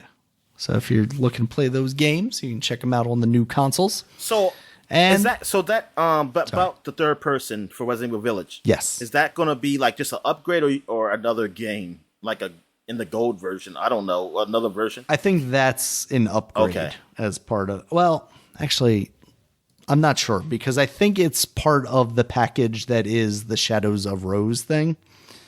So that's I not think a separate you will game. I thought that was a to... separate game. That's not a separate game. The Shadow of Rose. No, it's an expansion for. Oh, really? Yeah. Okay. Basically, like I guess a standalone expansion, but well, not a standalone. You have to own the game, I believe.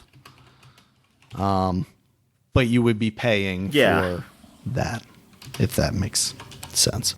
Every time I look for free, wait, is it now? Yeah, I'm having no luck here finding how much this is going to cost, if they have announced it yet or not. But I have not seen anywhere that it is free, so I do not expect it to be, but I expect there to be a upgrade version so you don't have to buy the Resident Evil 7 gold version. Yeah, okay. Or 8 gold version. All right. So yeah, that was the Capcom showcase. They closed out on the Resident Evil upgrades as part of that. Next one and the last one we got here, Dominic, Square Enix. They had a quick little thing as well. And they started off with Crisis Core Reunion. This is going to be a remake of the PSP game starring Zack, who is, as you may know, a very important part of Cloud's history. May in fact be Cloud himself. Who knows? I don't understand how any of that You just ended up confused me because I wasn't thinking about that. God damn it. Remember when Final Fantasy was really bad? Yeah. So basically this is going to run on the remake engine and it's coming out this winter. So that's going to be relatively soon. That's pretty cool. And then they also announced, Dominic, the second game in what they are now saying is going to be a trilogy of these Final Fantasy remake games. Final Fantasy VII Rebirth, that is coming out winter of next year. Okay. And then the last one's going to be called Afterbirth. And then there you go. I think Binding of Isaac may have already taken that, so they sued the pants off of them. They can't sue them with that. Everybody can be called Afterbirth.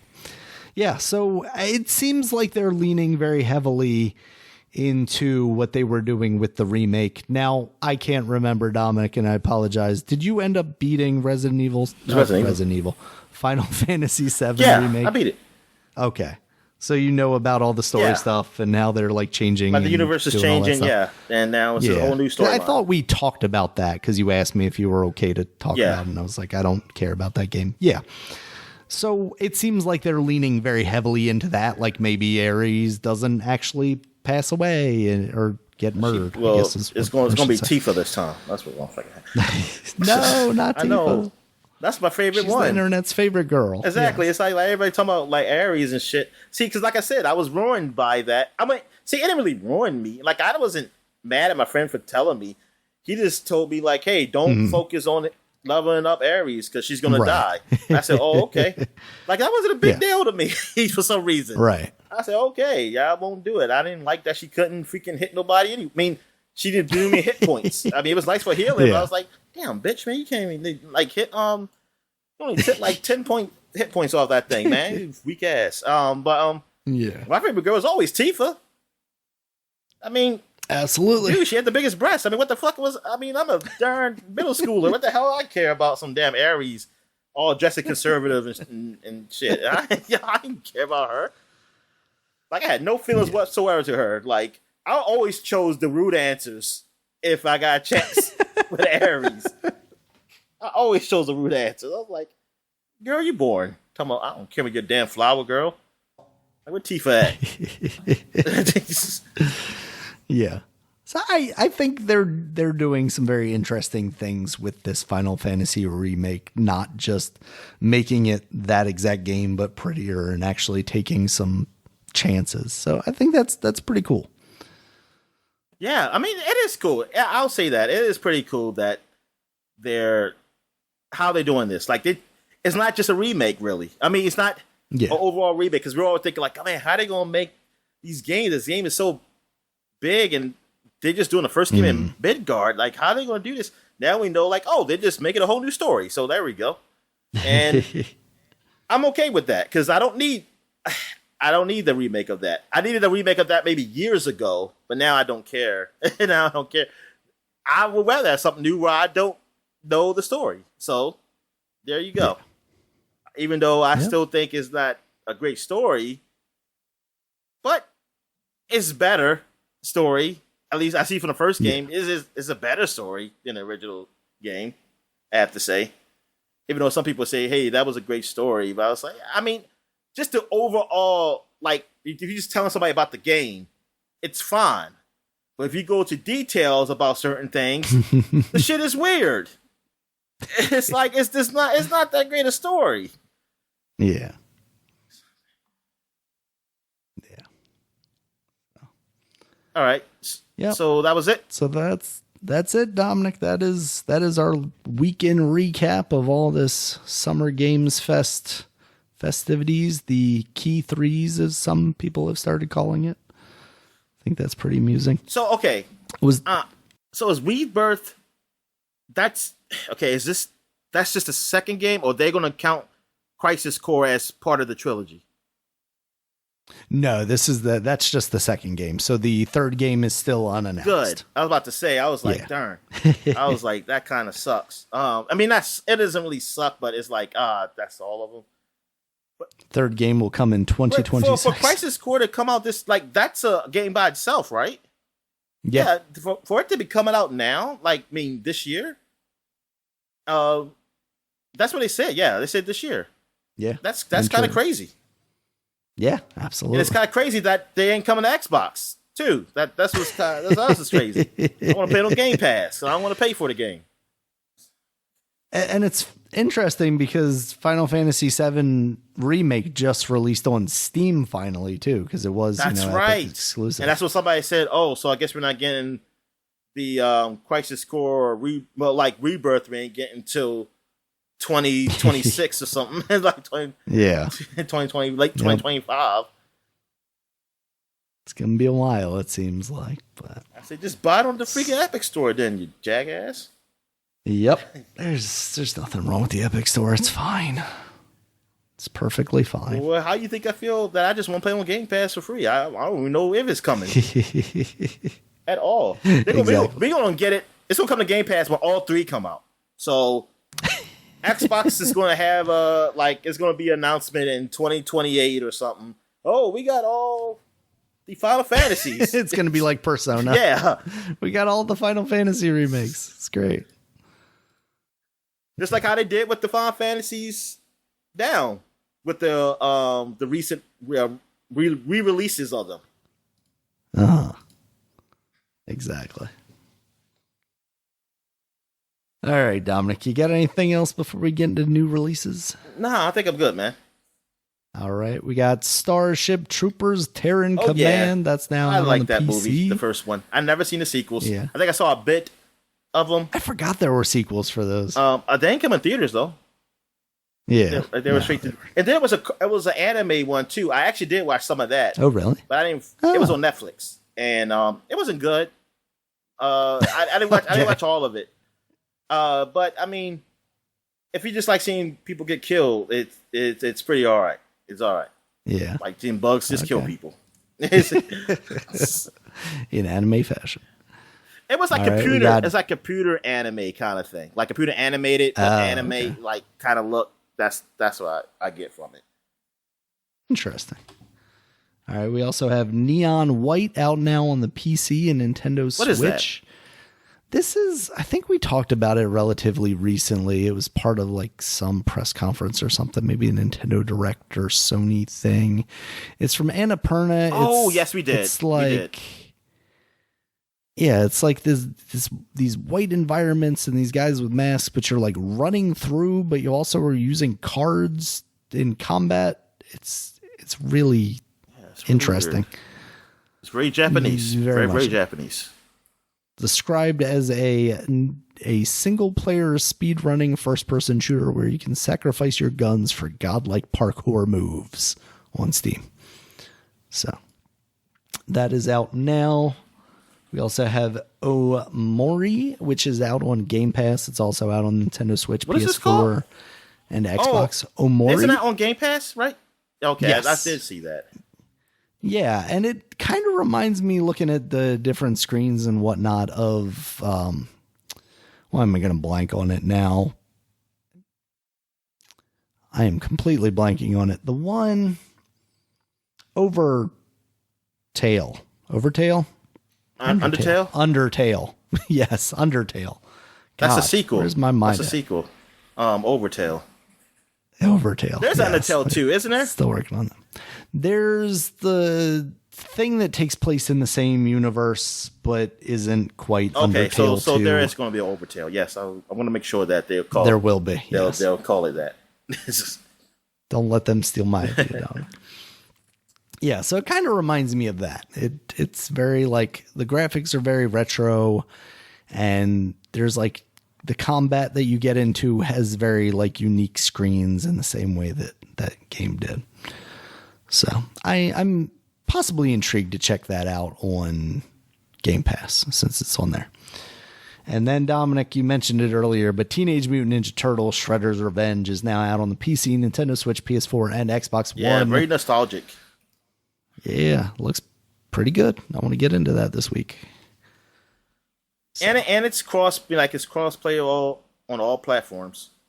Yeah, that's cool. So yeah. Yeah, and I didn't realize it had the drop-in. Me neither. I was scared when I was going to like it says party up. Well, party up you do get your friends, but there is where you can just join and like or start your own party or join. And that's why I was afraid. I was like, oh man, it's gonna be that I have to invite just friends. I said, darn. But then I saw like, oh no, I'm playing with just randos. I said, okay, this is what I wanted. I just wanted this thing like arcade style just to play. Exactly. Did they ever do that with Castle Crashers? They didn't, right? Even with those remakes. They did do that? No. But it was It was online multiplayer.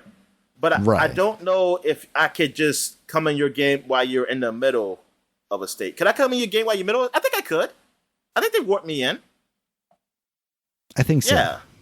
So Castle Crashers was doing it. That's why there's no excuse for these other companies like Legos and what I was about to say. Let's see. Rayman. It's no excuse. Yeah. Now I ain't gonna say you jump in, jump out co-op because the way Rayman is, you might just fall in the water or something. you come. But it should be like, hey, God's coming and Well, hell, you just take your chance. Just like in Turtles. You press when you press the button, that's when you come in. Just like an arcade. Like you put your quarter in, you don't just jump in, you gotta press the button. So just wait till it's a good time to come in. Yep. When you're at the boss and you gotta hit that super power. Yeah. Yeah, exactly. Drop down, get that AoE effect. Yep. So those are our new releases. Dominic, you got anything for the people this week? Nah, not this week, man. I'm good. All right. Thank you guys as always for listening. You can check us out on Twitter. Dominic is at DStallworth5. I'm at Regulus MB. The podcast is at Superpod, SUPAPOD. Superpod.com is the website. You can check us out there. There is also links to all the places you can find us outside of that, including YouTube, where there's a video version of this podcast when Netflix is not trying to fuck us. And, of course, audio versions found on iTunes, Stitcher, Google Podcasts, Spotify, and all the other places you can find podcasts. And until next time, guys, we'll talk to you. All right, see ya, and happy Father's Day to all the fathers. Yeah.